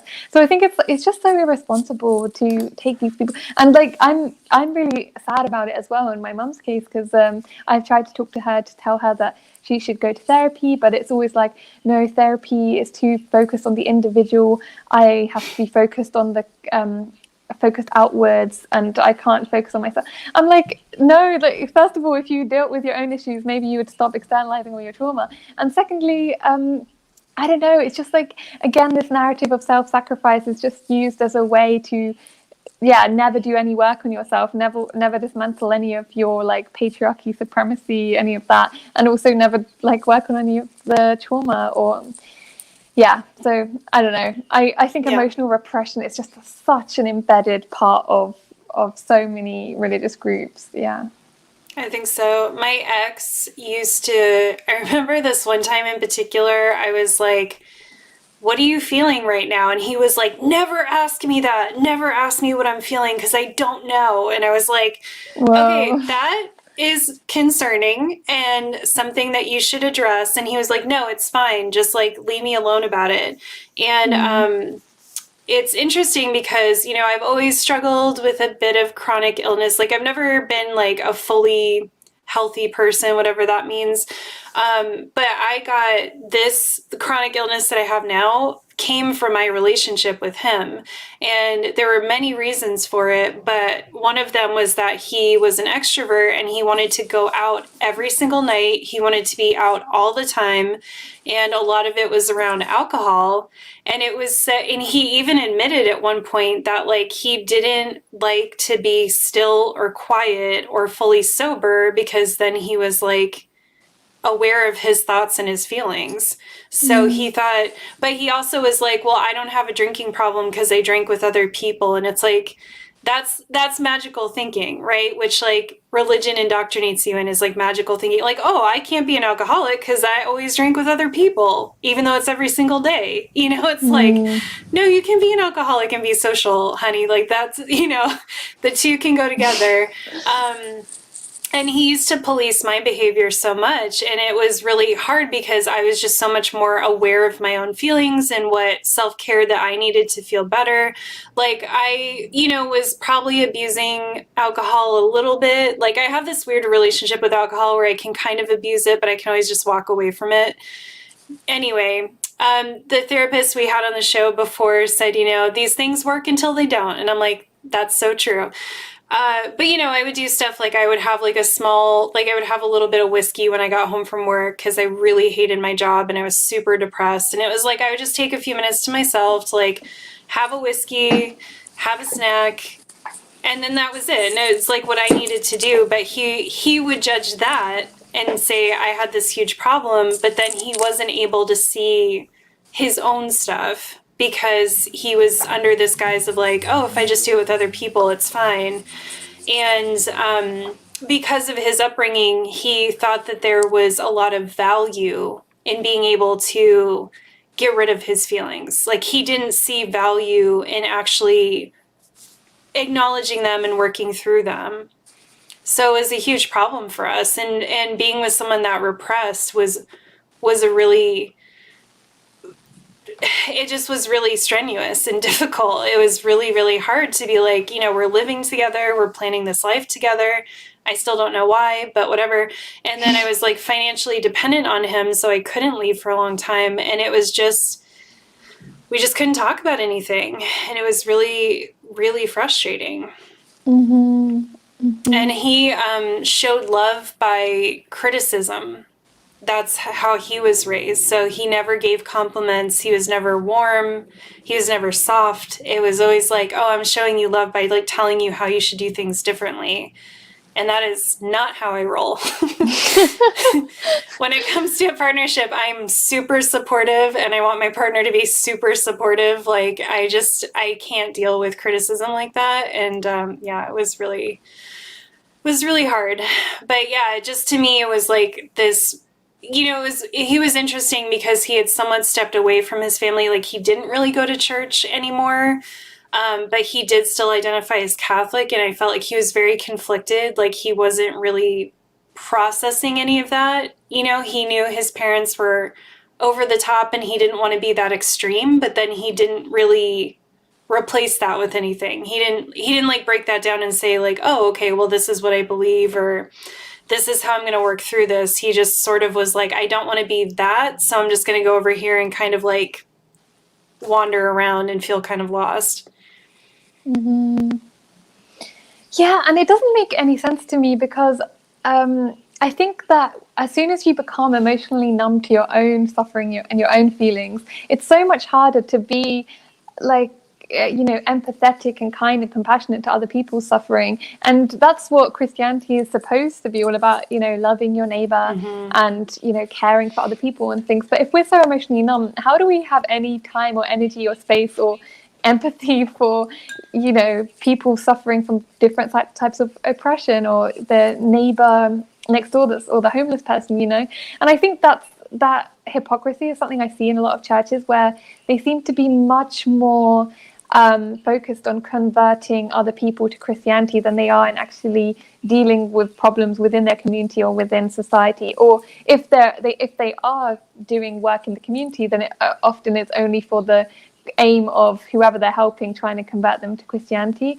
And I find that like it kind of goes back to the fact that I think it's more like an ego thing, maybe, of who they could end up converting, or I suppose it's also less like financially they get more money the more people are coming in. But it doesn't make any sense to me, because I'm like, if you're Christian, shouldn't you be anti-capitalist? Shouldn't you be like pro-Palestine and like all these other things? Like, shouldn't your first priority be to like help all the people that are suffering in your community, rather than like converting people? And yeah, I don't know. I think maybe it's part of the emotional repression thing as well. That yeah, it's so frustrating. Or I'll see that, you know, they may come together to help someone who's experiencing like a financial hardship or something that's more material based, but they can't help, like they can't organize in the same way to help someone who might be having more of like an emotional situation or a mental health situation, right? It's more like, yeah, we can help in these very material ways, but everything else, you should pray and deal with that on your own. Mm-hmm. So do we want to talk about masturbation? Yeah. How's that for a segue? Ooh. I feel like you both had notes about masturbation, so I want to make sure we get to that. Kathrin, do you want to kick us off? Oh, I know it's one of your favorite topics. Oh, yeah. I just love masturbating. Yeah. Honestly, I think because I was so repressed from masturbation, I've like just gone overboard these days with like making up for lost time. But yeah, I didn't start masturbating till I was 18. And my mom had this thing of like, oh, you're not allowed to masturbate because that's against God, and telling me that I shouldn't touch myself and stuff like that. And it didn't even occur to me to do it, because I didn't even realize that women did masturbate. I thought it was only something that men did. So I don't know, I had these intense sexual fantasies when I was like very young, but I never thought to like touch myself like whilst I was having the sexual fantasies. So I don't know what I was doing, but I remember the first time that I had sex with my first boyfriend. The whole time I didn't ever touch myself. I just did not know what would what my body actually liked or anything. I didn't start masturbating until after we broke up, and I was like, damn, if I'd masturbated before, I could have, like, the sex wouldn't have been so terrible, because I could have like shown him what I actually enjoyed and what felt good and all of that, and like known my body better. But I definitely was just so indoctrinated with the fact that like masturbating was wrong and you shouldn't do anything with your body, and like I just had so much shame around my vagina, and my it was just always like, oh, I had to remain as virginal as possible, and that meant that even if I put my fingers inside of myself, that was somehow wrong, because I would break my hymen or whatever. And it just took me so long to figure out how to masturbate, and it makes me so sad now, because it's such an integral part of my day, and it just like de-stresses me and makes me feel so much better now, and I'm just so mad that I didn't have that as I was growing up. And I think also, if I'd understood like masturbation as well when it came to the child predator, I maybe would have understood more quickly that, oh, actually it's not okay what he is doing to me, because I would have understood my body, what my vagina was, kind of thing, and like what wasn't okay to do to my vagina, and then I would have like just been more aware that actually this man shouldn't be doing this to me, which I just wasn't for such a long time. And this isn't really that related, but I just remember the first time that I had sex with my boyfriend, I literally thought that, so when I gave him a blowjob, I just got his penis, and then I just started like just started like blowing on it. And then I was like, do you like that? Do you want me to blow harder? And just started like blowing even harder. Oh my god. And the poor guy, he was just like, yeah, that feels good. And I didn't figure it out for a really long time that that's not how. But it's called blowjob, so it's like super confusing, because it is confusing. Why didn't they call it suck job or something? Anyway, Kathrin, that's the most autistic thing you've ever said, by the way. That's so like literal. Like, I'm doing what it says to do. I don't get it. Oh my god, yeah, it's really that I think I really blame Christianity for that as well, because I know you can't blame everything on Christianity, so maybe that was just my incompetence, but still, I think it was just like, it's so ignorant and so naive, and just not understanding anything basically about other people's bodies in any way. And like porn definitely was like a complete no, like never watching that at all. So I never learned like these basics and I think also like there wasn't really sex education at all, because it was like such a religious school. So yeah. I was gonna say I can blame everything on Christianity, because it infiltrates like our media, and it infiltrates our schools, and even the most progressive regular like public school, the sex education is still very lacking, and that's specifically because of all these parents who will flip out if anyone's talking to their kids about sex. So I'm comfortable with it. Lua, you must have a lot of thoughts and experiences. I was actually just thinking, like, the closest thing to sex education that my school had, this is a horrible story, but the closest that we had is we had a chapel one day where this woman came, and the first time that she had sex, she got AIDS. And she said that if we were going to have sex, that we could all get AIDS And, oh my god. Yeah, this is, I should probably have put it like a trigger warning or something. I'm really sorry, everybody, but that was the closest thing that we had to sex education. And that was it. So it was just like, there's this like scene in Mean Girls where like they have like sex ed and this coach is like, don't have sex, you're definitely gonna die, and yeah, just don't do it. And that was basically, I laughed so hard when I saw that, because I was like, oh my gosh, it's like my school. But yeah, so I didn't know anything about the body like at all. Like I think when I was in elementary school, like we're like, this is what a penis is, this is what a vagina is, and like that was the closest thing that was. So like in 5th grade was like the last time I did. So like I actually did not know what a clitoris was for the long time. Like I'd heard about it. I know. You had this like, I'm het male experience. Yeah. So I just didn't know what it was. And it was like really weird, because I was like, for a long time, I like, it's almost like I was like asexual. Like I didn't really have sexual thoughts about people. It's kind of weird. Like I just had like romantic thoughts. Like if I had a crush on someone, I just was like, oh, it'd be so nice to hold their hand. And like, what if we looked at the stars together? And like that would be it. And then I made out with someone one time, and like something like just like this like flip switched to me, where I was like, all of a sudden I was like, wait, like what's this feeling?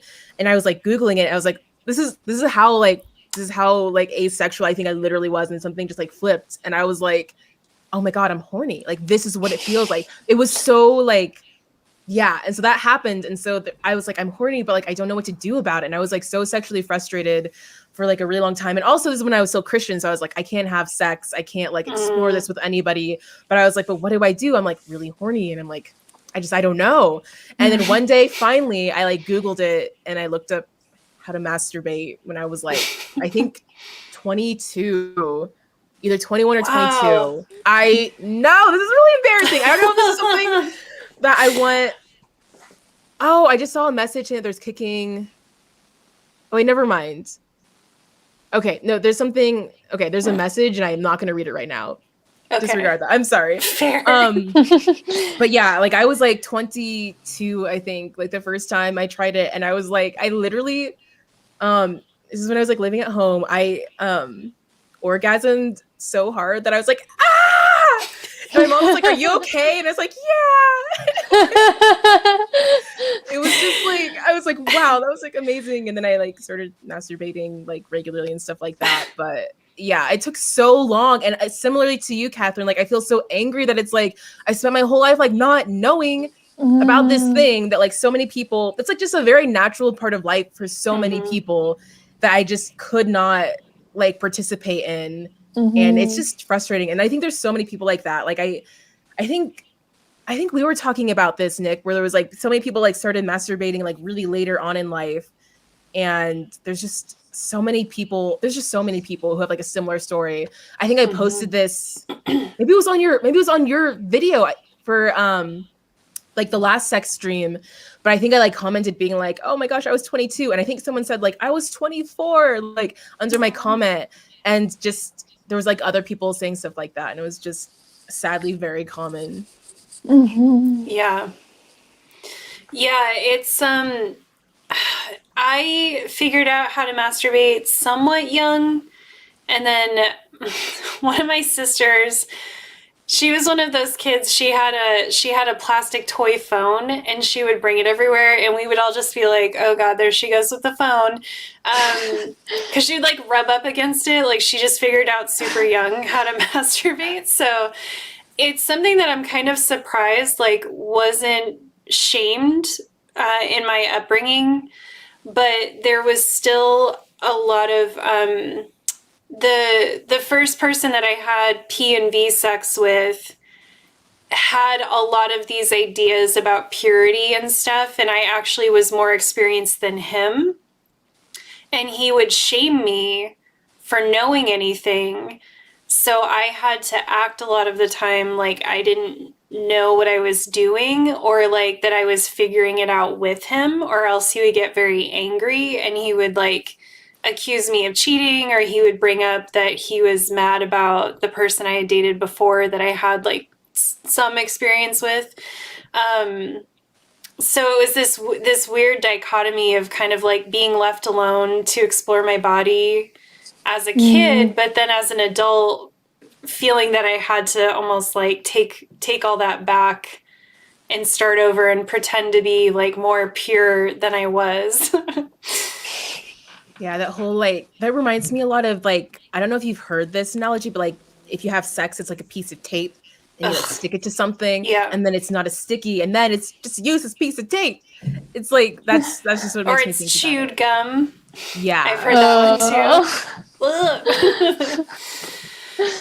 Yeah. Yeah. I definitely think that the self-sacrifice thing definitely came into sex as well, and the whole like, vaginal thing, like the amount of terrible sex that I had, and I think it was definitely shaped by Christianity, because it was like, okay, I've got what they want, I can't say what I want or what I like, and I've got to act like this very pure virginal clueless type of damsel, I don't know, submissive thing that would just like obey their commands or whatever. And I think it just made me really kind of vulnerable to them just taking advantage, and also just like a lot of sexual violence and things like that, because I was just kind of this like, well, I'm supposed to serve a man, that's my job. I'm constantly being told my whole life that as a woman I serve a man in Christianity. So yeah, it just left me like just accepting so much sexual abuse from ex-partners that I would, when I look back, I'm like, holy shit. And yeah. I was thinking that with your blowjob story, because it's like, if you're, you know, at that level of not knowing, then I would think you'd be very susceptible to someone who can tell you that things are normal, right? Or to be the one who kind of like sets the stage. And I've had a lot of guy friends, a disturbing amount, and also people I've dated who have talked about things. So like, I had one friend, we were at happy hour, a few of us, and we were talking about sex, and for some reason it came up like, who is the best sex that you've ever had, like who is your favorite person to have sex with. And he said that it was this one woman or girl, because he was her first, and he liked that she didn't have anything to compare it to. And it's like, I've heard that, like, that's a pretty common thing. And it's like, that is so fucked up. Like, on so many levels. Like, it wasn't even about if she enjoyed it or even if he enjoyed it. It was about the fact that, like, he got to mark her and he got to, like, be her first. And, like, and the fact that she didn't have the agency to, like, have anything to compare it to, so that she can't, you know, like, advocate for herself and be like, oh, this doesn't feel good, I want it this way. You know, it's like, whatever he did, she just had to take it as like, oh, I guess that's what sex is. And that's it. And I'm like, that is so common. And I do think it ties into all of this stuff that we're talking about today. Like, it doesn't have to be a direct kind of Christianity thing, but it's the idea that, you know, being the first to seed ground is exceptional and is desirable. And that, you know, as the man, if we're talking in like a very hetero way, that you're the one who should know what's going to happen, and you're the one who should be doing it, and the woman should just be there to like receive you. And like I said, I mean, I have friends who are not religious at all, but like who definitely have internalized that kind of thing. And that's how my boyfriend was too. Like, he was not religious at all, but he had deeply internalized purity culture and the specialness of sex and like what it means, you know, and he had me trapped in a very weird virgin whore dichotomy, because he would say stuff to me like, oh, I want to try new things and I want you to mix it up and I want you to like do whatever you want to do. So then I would, you know, I would just like do something the next time we had sex, and he would immediately be like, where the fuck did you learn that? Like, where's that coming from? So I was like, what do you want from me? Like, what do you want? And it was just this impossible position we're put into. And I think it ties into when you two were talking before about boundaries and forgiveness and different things. it occurred to me that religion, Christianity teaches women that they're supposed to have this one extremely strong boundary and then no boundaries anywhere else. Right? You're supposed to have this one no until it's a yes, but then no other no's. And like that to me kind of sums up the virgin whore dichotomy perfectly of how impossible it is. That you're supposed to be this gatekeeper, but then also not have any boundaries, not have any bodily autonomy, not have any critical thought, like not, just have no independence whatsoever, but somehow you're in complete control over this one thing. Yeah, I think that summarizes it perfectly. Thanks for coming to my TED Talk.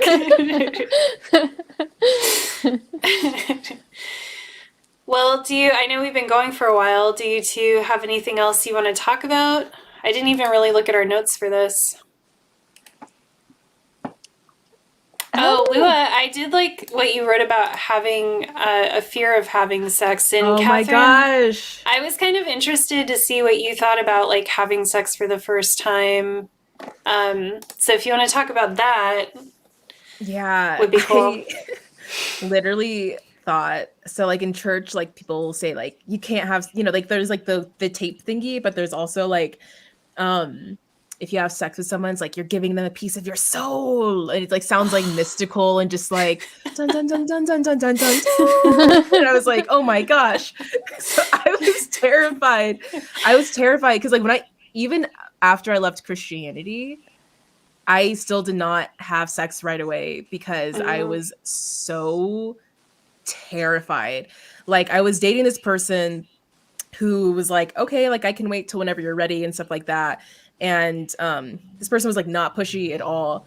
But I was like, okay. And I'd be like, okay, like maybe we can like just try it. And then I'd be like, ugh! And I would like have like almost an anxiety attack. I'd be like, oh my God, like, no, we can't, because it's like your soul. And like, I don't know. It's like, I still thought that. And then like finally, I finally had sex, and I was like, that was not that great. I was honestly like, oh my gosh. I was like angry, not at the person, but I was just angry that like, I was like, I did not just give a piece of my soul in that moment. Like, yeah, that was just, yeah. After that, I was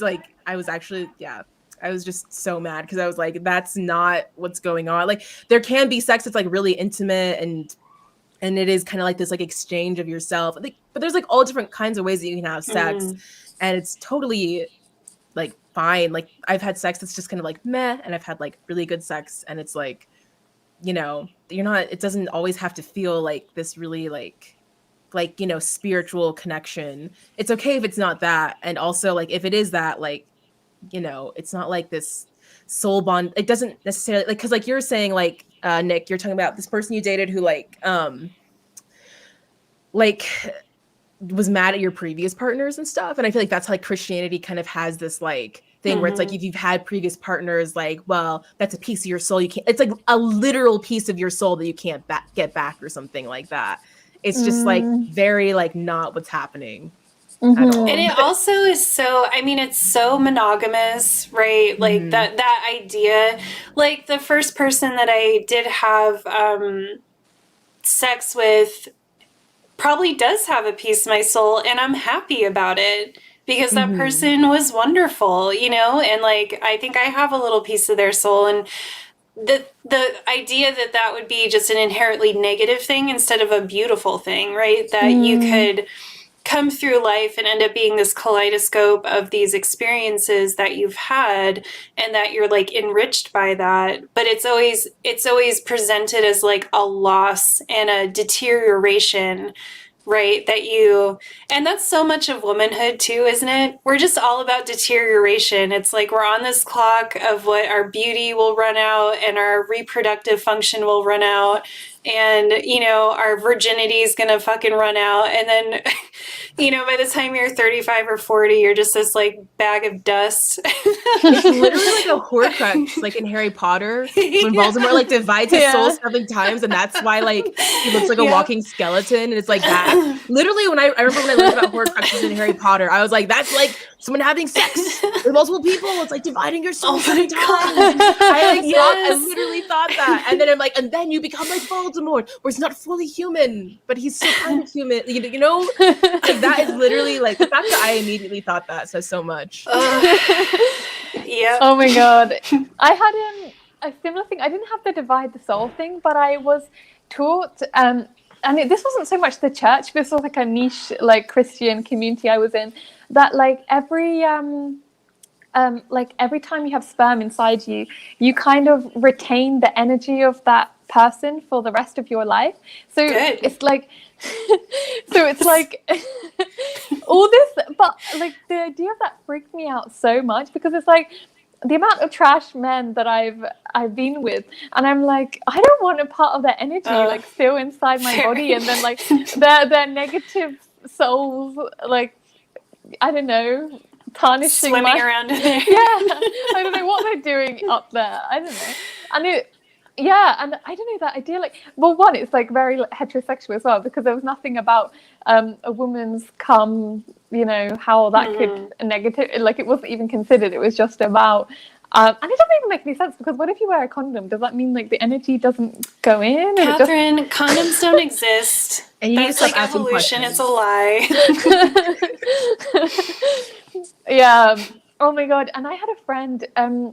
She went to this, like, she had like a vagina massage by this like religious figure, which was basically he would like rub her clitoris to like get rid of the energy. Then basically it was supposed to cleanse all her vagina from all the negative energy from all these men that she'd been with. But like the way he was supposed to do that was by making her come, but she said like she wasn't attracted to him at all, so he didn't make her come. And I'm pretty sure this is like sorry, I'm laughing, but I shouldn't laugh, because I mean she paid for this, but I'm at the same time I'm like, this is not I feel like there's some abuse of power, spiritual power, a lot, like to a great extent, and also like it didn't even work, obviously. And also her pussy's still evil as fuck. It's running around here being all crazy.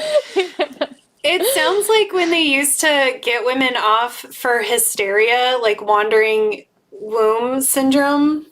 And Wait, it's like, what? no. What is that? Oh my God. Okay, literally, ready for a little history lesson.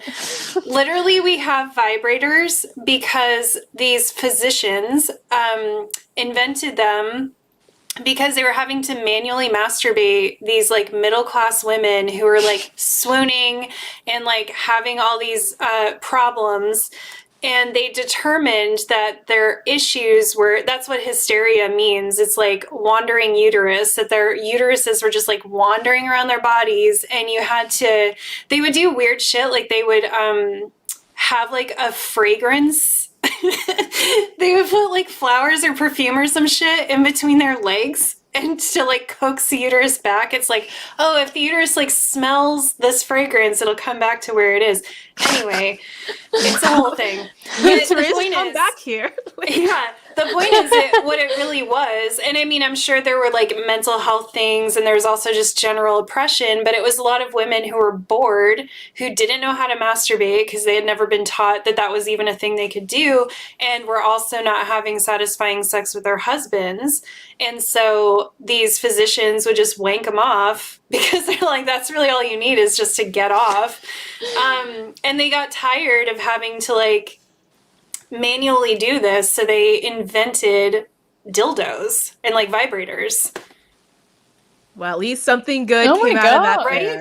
I know. I was like, I feel really weird about that, but interesting.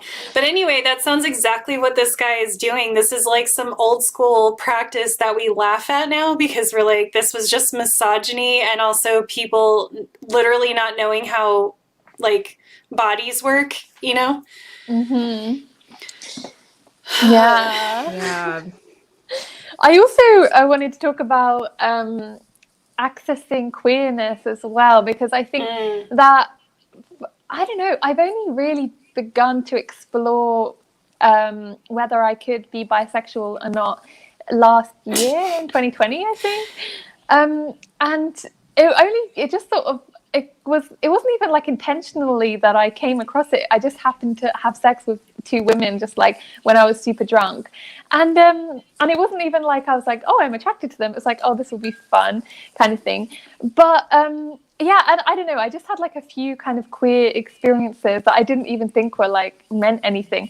And I was like, how has it taken me up to the point of like this age to suddenly question whether or not I'm like could be bisexual or pansexual or whatever. How has it taken me this long when I'm always like, I used to always be like so sex positive and I'm like so pro sexual liberation, and I don't know, just thinking that I was just this super sexual being. So I thought that I was so free from any of that kind of indoctrination. But I'm like, clearly there's been some level of compulsory heterosexuality that has definitely been ingrained in me to such an extent that I've only been able to access this attraction at this age. And I'm like, where did that come from? And like, obviously, yeah, it's probably as a result of like Christianity to a huge extent. Because I definitely had that kind of, being gay is wrong kind of teaching a lot of the time. Or my mum would say that it's okay to be gay, just don't act on it and stuff like that. And so, yeah, I think that all of that kind of just got really ingrained in me, even though I thought I'd completely just rejected all of that, even from a young age, thinking it was like ridiculous. But clearly a lot of it stuck. So, yeah. Yeah, no, I totally agree. Like I have a similar experience of like there's so much around sex that even though like I'm sex positive, like there's so much stuff that's repressed and that like I'm still exploring. And yeah, there's just like so much. But yeah, kind of like a similar thing. Like it's really strange like how you can't, it just like the way that like the church just like looks down and like hates anyone who's queer, and like there's so many people who like I grew up like I am pan, I guess, or bi. I don't know which one, but like I'm just attracted to like, you know, all sorts of different people. But yeah, like growing up, I remember like I would like have like thoughts where I'd be like, oh, she's really attractive, and I would like not just be thinking that they're like attractive, like be attracted to them. And I'd be like, oh, but I'm not like bi or anything. And like I just grew up that for like a long time. And it's like weird how like, and I think it has a lot to do with like how the church just demonizes like any kind of like exploration around that, which is just like so ridiculous. Because it's like it's really funny because like when people leave Christianity, there's like all these people who are like, oh yeah, I'm like queer in these ways and and people, when they're free to be themselves, like they can finally explore themselves. But I feel like it's normal because it's normal for it to take a long time, like after the fact, because like you've spent your whole life repressing it.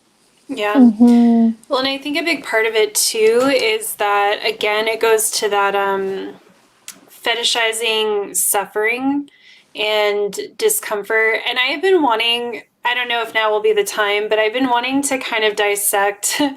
This is so like, you know, last year, but the whole WAP thing and Ben Shapiro's response to it, to me, very heavily, I know Ben Shapiro is Jewish, but it tied for me very heavily into kind of like this whole topic, because essentially to me what he was saying, okay, what I'm trying to say is it reminded me of like the way that my boyfriend used to police my body and sexuality. So for instance, like having a vagina that is that wet because you're excited is a sign of some sort of perversion or dysfunction, right? And then if you flip that, and of course there's like racial stuff in there as well, if you flip that, then it's almost like being dry and not getting that excited is a sign that you're pure and that you're a good wife and that you're like not this sexual creature and that you're more indoctrinated in the idea that sex is for reproduction only. It's not to be enjoyed. And to me, that's yet another way that women's bodies are policed around their sexuality, of like, even how my body's responding to my partner can betray me as this secret, you know, succubus, or this secret, whatever, that, you know, my sexuality is too strong and I am enjoying myself. Like, essentially, I'm being policed because I'm enjoying myself and I'm responding in a positive way to what's happening to me. And that's how I would feel with my boyfriend sometimes too, is like, obviously he wanted me to be super into him, but there were just ways that I was not allowed to kind of fully embody my sexuality. He would sort to like call that out. And now I can see that some of that was also queerness expressing itself. But I think when we normalize bodies being uncomfortable, when we normalize things not feeling good and think that that's normal, then this is also another way that queerness is repressed, because you may just think like, oh, well, this is just how sex with my husband is. And you may never know that it's because you're a lesbian, right? Like, maybe it's your husband too, but like also you might be bisexual, you might be a lesbian, you might be whatever. And, you know, that these feelings that you had, because yeah, it's been very confusing. It took a very long time for me to realize that feelings I was having towards women were potentially also romantic and sexual. That was very confusing to me for a long time. And I can't imagine like how I would have ever found that out if I was in a heavily policed, you know, heavily repressed culture that I had never gotten out of. Like, how would you even ever figure that out, really? And I think it really speaks to, again, how much, like, how selectively certain passages in the Bible are used that are in service of capitalism in a way, because it's like the whole thing of like man shall not sleep with man is like emphasized over and over again. But then there's passages in the Bible that are like saying that the person who hoards wealth will find himself in hell, and like that being rich and yeah, having a lot of money, or that you could have given to poor people, that's like the worst thing ever. But no one ever talks about those passages. No one ever like mentions that, because of course not, because of that it's beneficial to capitalism, that and also, you know, the people, the clergy and whoever in these church institutions is profiting, making a lot of profit from people that come to church.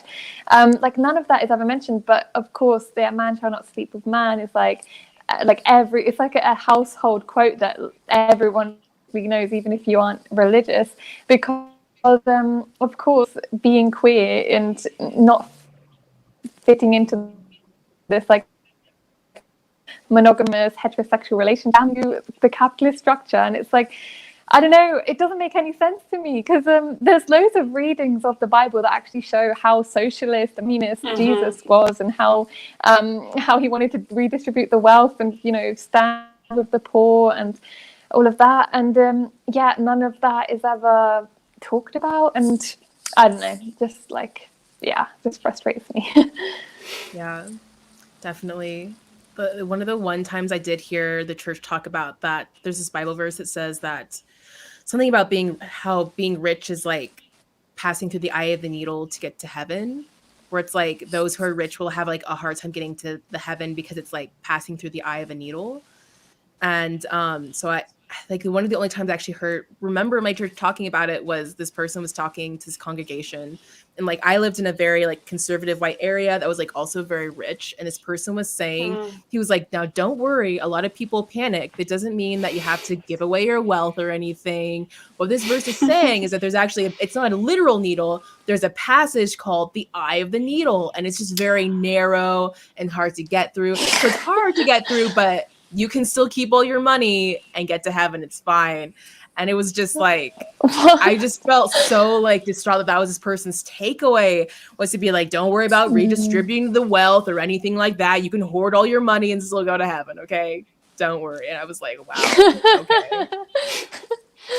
Yeah. And I have heard that used, but usually it's to, It's when people are talking to destitute people to be like, oh, your situation is actually like closer to godliness, and like your your suffering and your poverty and stuff is like actually like a good thing because it makes you more likely to get into heaven and more like favored by God. And again, that's really beneficial to capitalism, right? To try to get people to accept and find some reverence in their unfair situation.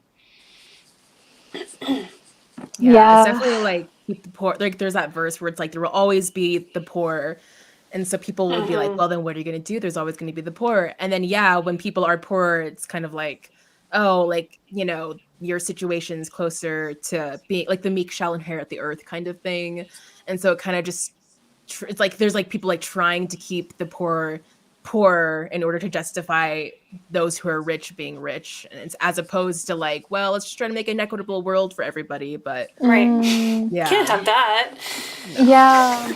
And just how much the Protestant work ethic is also just so reinforced. It's just so beneficial for capitalism as well. It's like, yeah, everyone's got to work and not complain. And if your work is like unenjoyable, that's good. You'll have an even better place in heaven.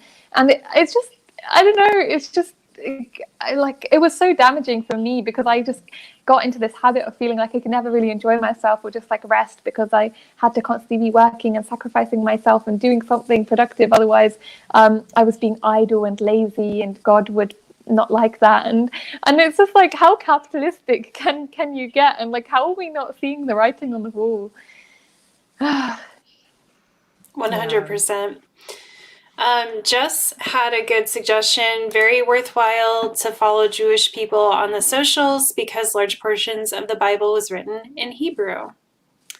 Love that.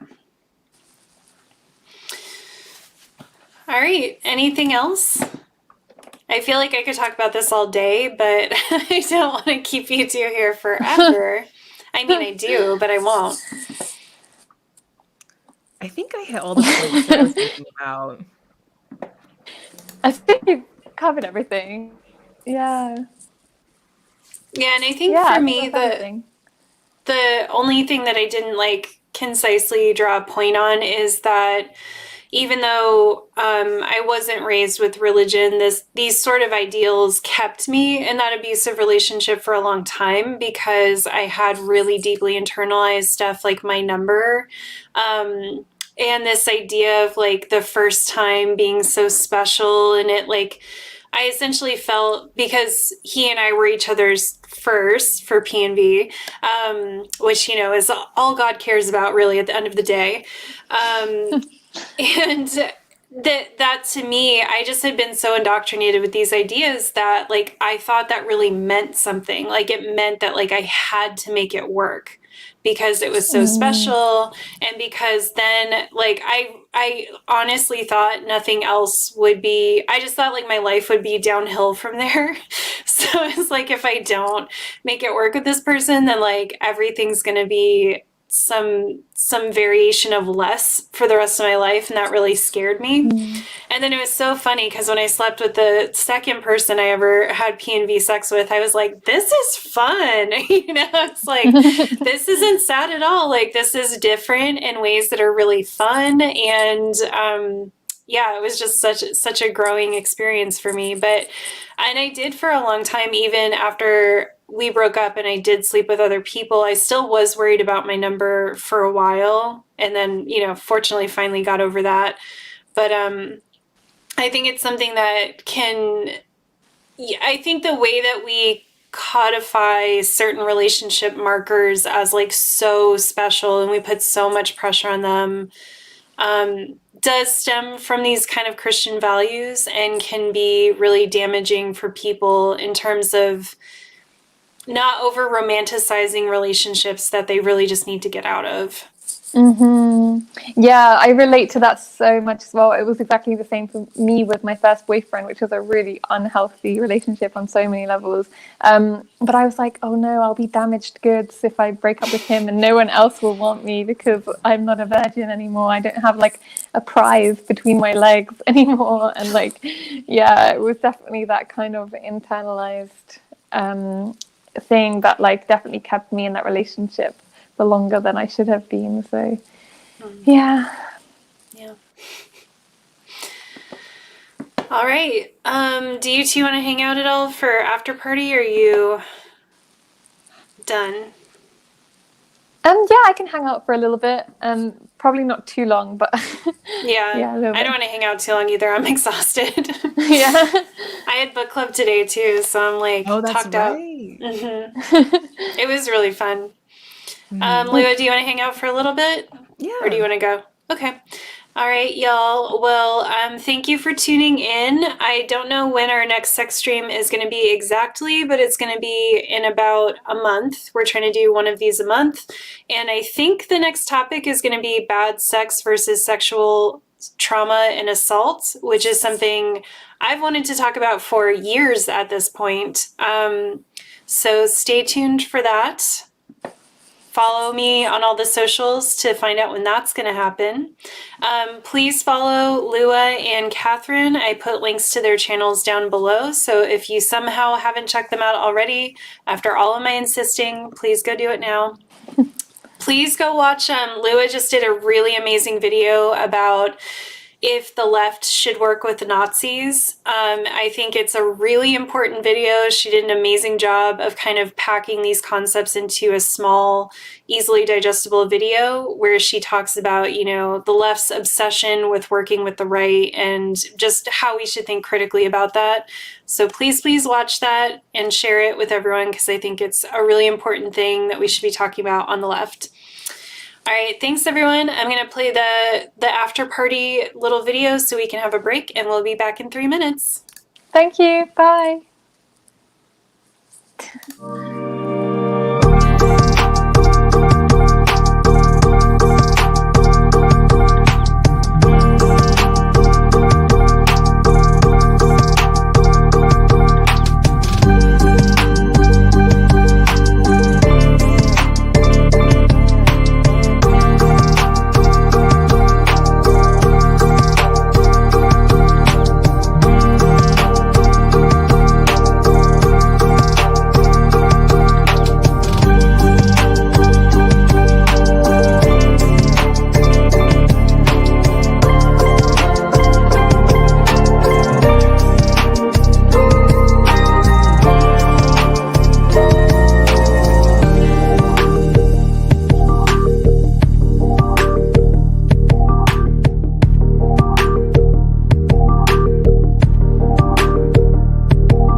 back, friends.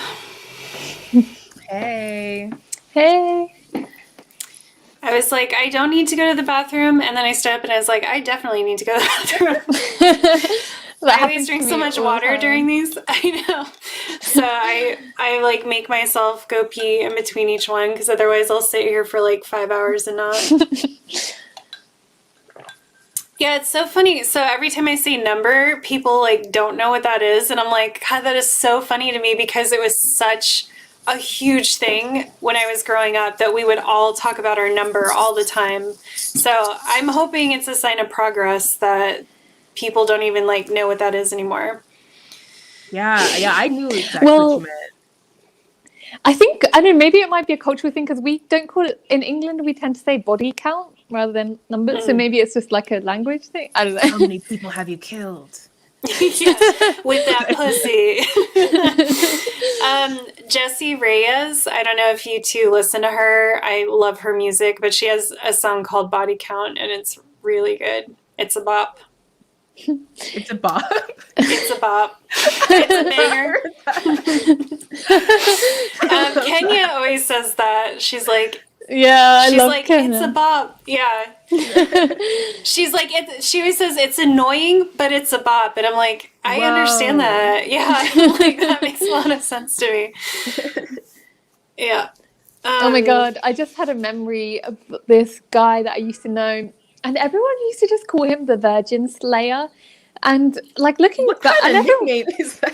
I know, and everyone just sort of said it like it was totally normal, and like, but now that I look back, I'm like, we should have analyzed that more and be like, why is it okay that he gets to slay all the virgins, or like, why are we calling him that?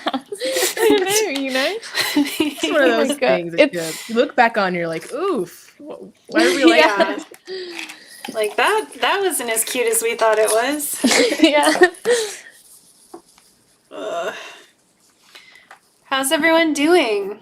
We had really good comments coming in, but I was trying to not get distracted.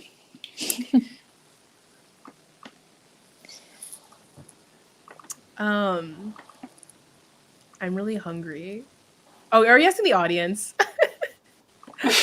I'm sorry. Do you want to be like very honest? I'm like, what am I gonna eat after this? Ooh.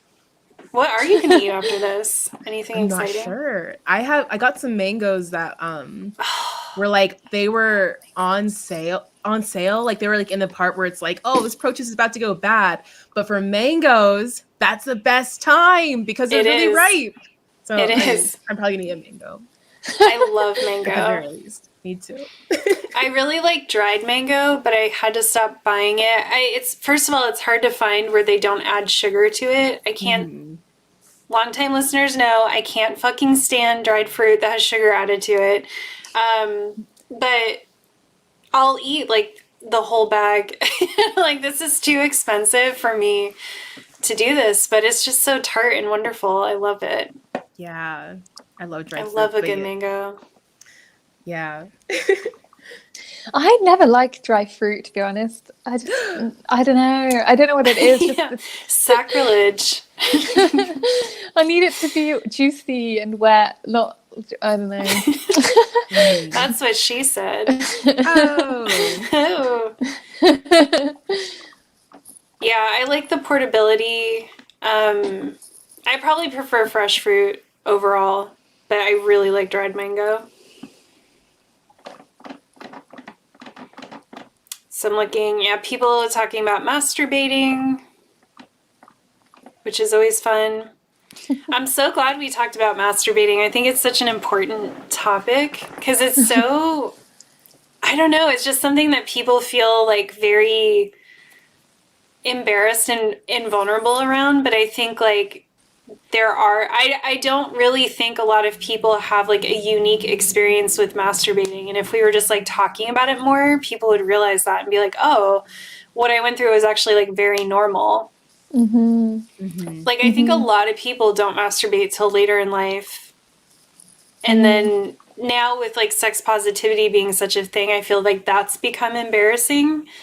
Whereas before it used to be embarrassing if you were younger and you had masturbated because you were like weird or gross. Have either of you watched Ginny and Georgia yet? or no. ever.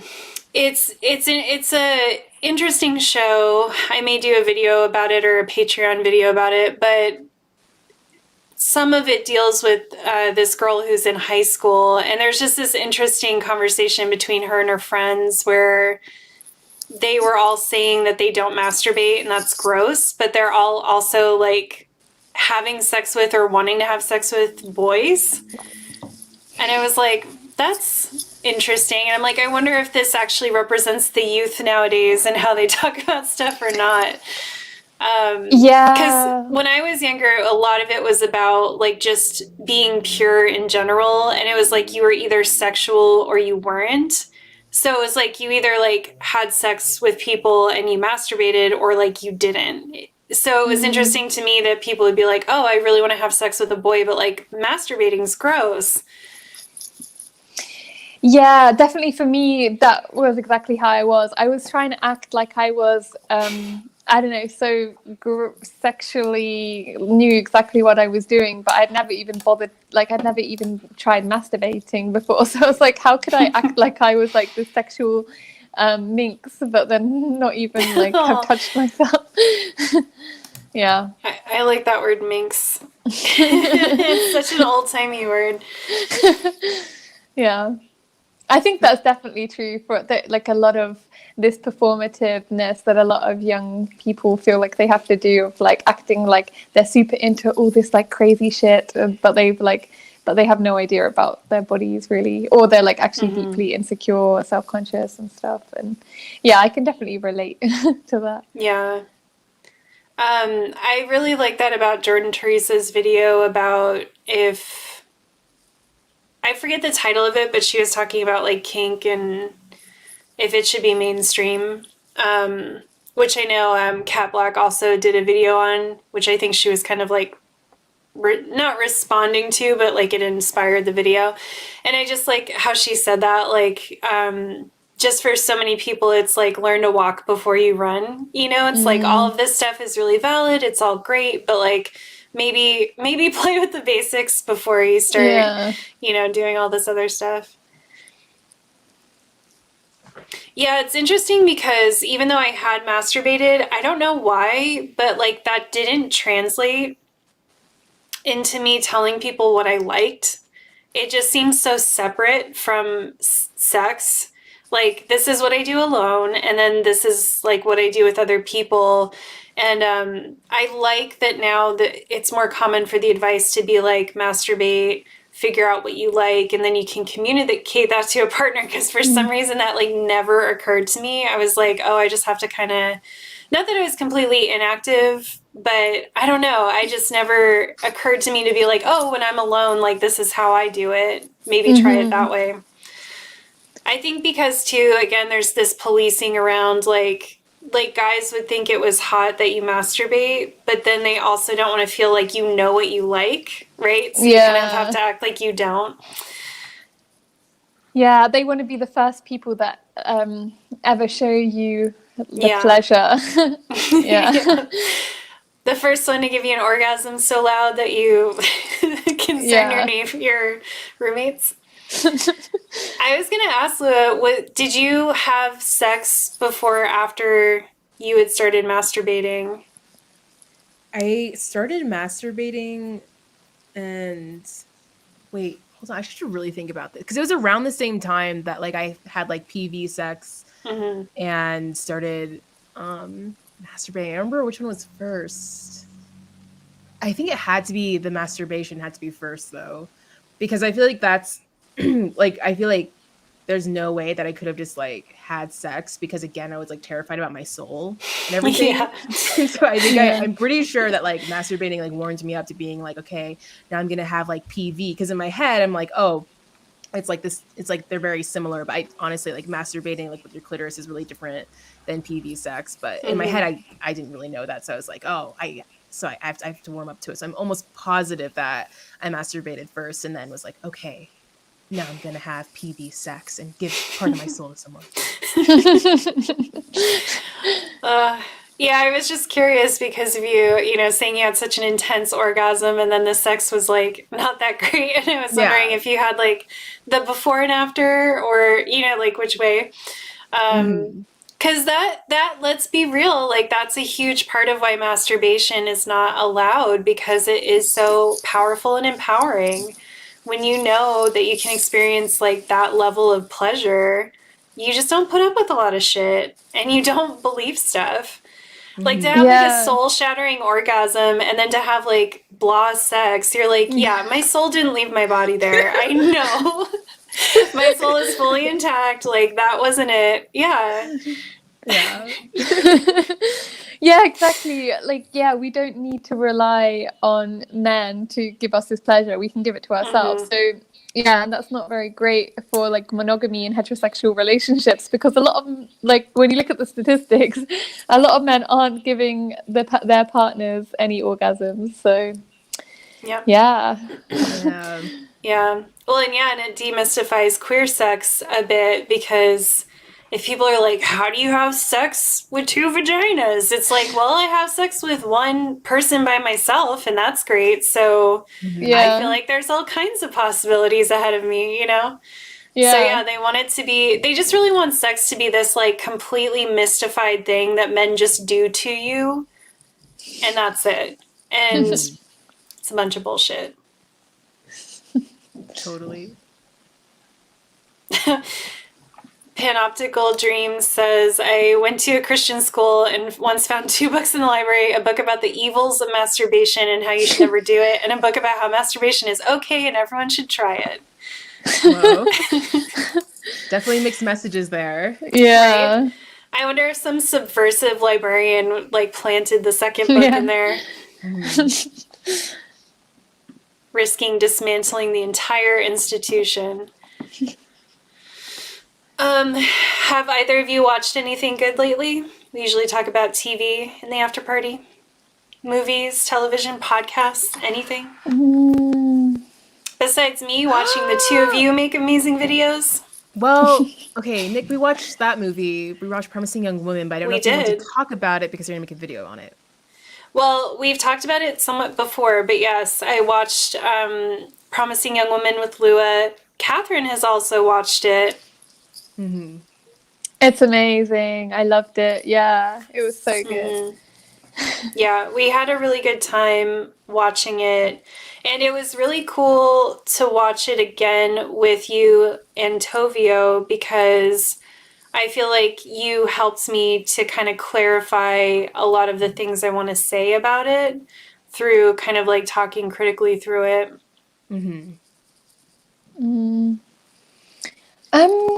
What have I watched? Euphoria is something that I loved. Yeah. Did you two watch the two, like part 1 and part 2? No, I haven't seen the latest. I haven't seen them yet. Girl. I've only seen season 1. Oh, shit. Yeah. Well, you're in for a lot of stuff. That's all I'm going to say.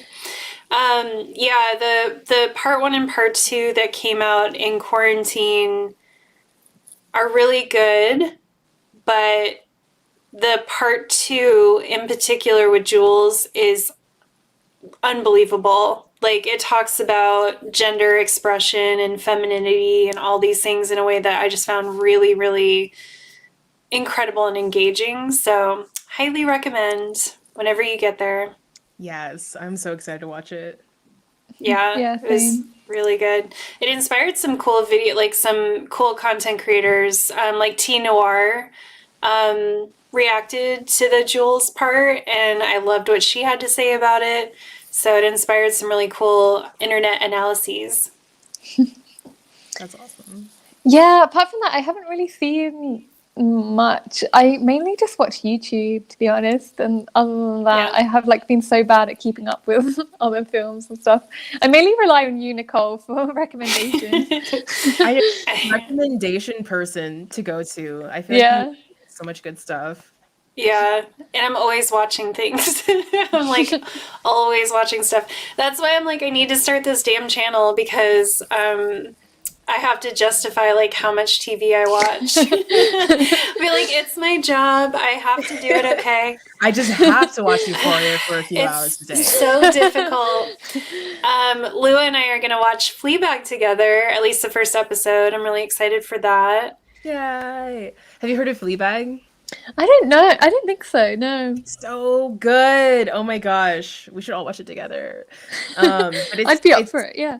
It's like, it was like based off of this one woman show, and the person who made it is the person who made like this one woman show, and then she turned it, I think the show's based off of that, and it's just so good. I don't know how to describe it because it sounds, I don't know how to describe it. It's just good. You gotta watch it. Okay. I don't want to give anything away, and I feel like I'm going to.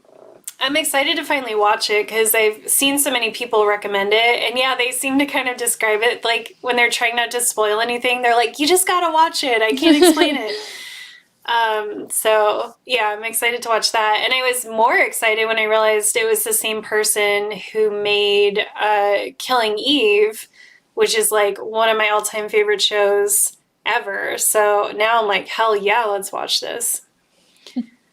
Yeah.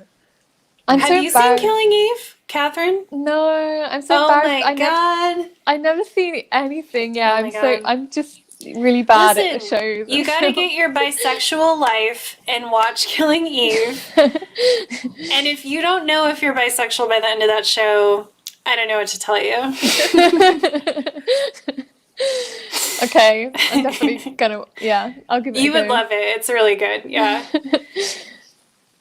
Yeah, Good Girls. I watched the first 2 episodes that are out for the most recent season. I have a lot of I don't even know I watch Good Girls because honestly it annoys me, but it's one of those shows where I just keep watching it out of habit. Oh, I really liked Years and Years. I really liked that show. Apart from the last episode, I just didn't. Yeah, it was a bit anticlimactic, but the other episodes, yeah, I don't know. There was something about it that made me so energized to get involved in more activism. And I was like, holy fuck, this could happen in the next like 10 years, which I know intellectually already, but something about watching it all, it was just like, damn. Yeah. Damn. Yeah, I like that show. I watched it a little while ago and I really liked it. Oh, and we did a book club for We Will Not Cancel Us by Adrienne Marie Brown. These two haven't read it yet, but I think we're going to buddy read it if I can talk them into that. But I was noting something interesting. So I noticed that all of these white content creators, I don't know if I've mentioned this to either of you yet, but all of these white content creators have been out here being like, cancel culture doesn't exist. Cancel culture doesn't exist. And then I see like Adrienne Marie Brown and Sonia Renee Taylor and these other people are like, cancel culture is a problem and we need to not act this way. And I'm like, interesting. I think it's one of those kind of SJW script situations where it's like, oh, we're told like we're not supposed to critique this thing, you know? So they make videos being like, this isn't real and it's not a problem. And then people who actually like organize and do work with people are like, yeah, this is a big problem because this is counter to like what you need to do to actually organize in real life. But yeah, in the book club too, we talked about language and also defining what we're even talking about is a big issue. Go ahead.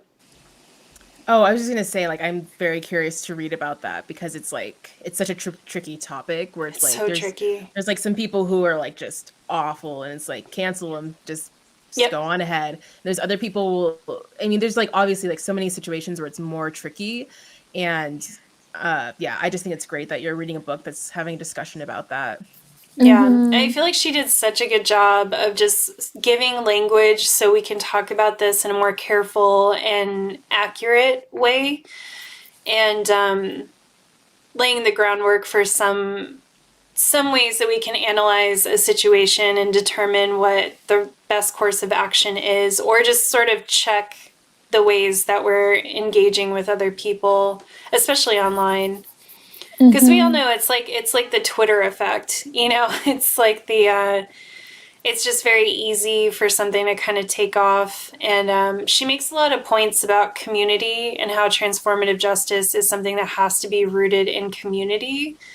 But a lot of what happens online is with strangers, where you don't know them and they also don't know you. So there's not actually that community to work with or to fall back on to resolve the conflict. And I was like, that's a really good way to put it, because it is really hard when someone doesn't know you and they're coming out of nowhere to, obviously not in the case of like someone just being outright, you know, racist or abusive or anything like that, but just this more nuanced stuff where they don't have any context for where you're coming from.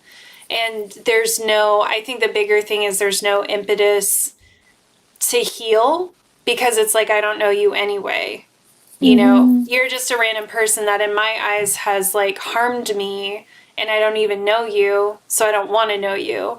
And so I won't say there's no good way, but it's very common that you don't end up actually building any kind of connection or healing together. It's more just like, you know, I just want you to go away forever and I don't want to see you again. Yeah, and I think that's such a good point, because I think normally with the people that in our lives, we understand, we give like grace and empathy to them for where they're coming from for a lot of their more problematic views. And I'm not saying that we should always, you know, like empathize with a Nazi or anything, definitely not. But at the same time, I think that a lot of the time we don't give people the same amount of grace or the same amount of you're learning and growing, and like maybe we can guide you through this rather than immediately like canceling. But yeah, like you said, it's so difficult to talk about, because cancel culture means so many different things to so many different people in different contexts. So it's like, I don't even want to say that now, because obviously it completely depends on the context. So I don't know, it is so complicated. So I'm so glad that Adrienne Maree Brown has given us some sort of language or guidebook to approach this in a better way. Yeah. And she talked about in the book that because this is like a little, I don't know what to call it. It's almost more of a manifesto or something. It's pretty short, but she's working on a bigger book with other people that's going to really dig into this topic in much more depth, and have like varying viewpoints or voices at least. So I'm really excited for that too. I'm just really excited this work is being done, and that now there's resources to point to and language to follow, because I've been trying to have this conversation for a while, and it's just always felt really clumsy and really ineffective. And, you know, I've always worried that I'm like doing harm, but I'm also seeing so much harm. And I'm like, how do we talk about this? So I'm just like, thank you. Thank you, Adrienne Maree Brown. Those are the people I pray to. I'm like, thank you, Sonia Renee Taylor, for, you know, doing this work and like helping us collectively to like have this conversation. And she also got a lot of shit for it. Like, she got critiques as well, and she did a really good job of like taking those in and figuring out which were constructive and putting that into the book, because she had initially written a blog post that she got a lot of praise, but she also got a lot of criticism for. So I think it's like also a nice model of how, you know, we should be able to like talk and have an idea and voice concerns, and then how that could be molded and shaped over time over collaborative conversations, how we can like make it better, you know? Yeah. I think also I get frustrated because there are a lot of people that I want to bring onto the left, or who are like curious about it, but they get so afraid that they might say the wrong thing, or they might not know the language and the theory and this and that. And it's like, we shouldn't really be creating these kind of spaces where you feel like you have to know everything, and like you feel like you're constantly walking on eggshells anytime you enter any of these spaces, because of this purity cancel culture type of vibe that these spaces online and offline always tend to give, that so many people just don't want to engage or try to like even turn up at all because like they're too afraid of that. And often that's very ended as well, because like a lot of men won't feel so stressed about those things, but like I find it a lot harder to get a lot of my non-male friends to like come to these places because of that kind of internalized fear of just like accidentally harming other people without intending to.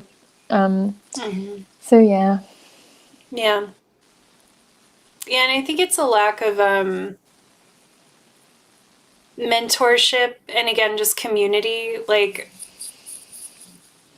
I'm not saying people aren't out there mentoring and building community. They definitely are. But I think like LeftTube and, Left Twitter, whatever we're calling that, like those spaces, it's easy to kind of get into them, but then you don't really have, like, you're not necessarily tied to someone that you're learning from and talking to and growing with. So yeah, I just think you just kind of observe other people being called out in these ways that you probably don't even understand, like what they did wrong. And then it's just very intimidating. That's how I felt for a long time around like queer spaces. Honestly, I was part of a very particular sects of like queer vegan activists is like a very specific thing.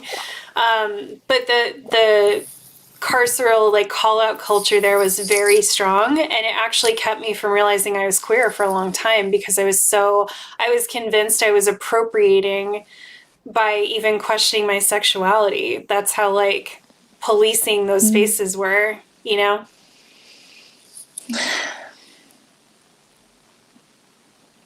Damn us with our bisexual problems. I'm like, everyone is gay. Let's just deal with it. It's fine. All right, kiddos. Well, I know, Lua, you're hungry. I'm hungry. Kathrin, it's very late for you. I'm hungry too. Yeah. I'm hungry too. So I think we'll call it a day, but I want to thank you both for coming on. This was really fun, and I hope really important. I think we talked about a lot of good stuff today.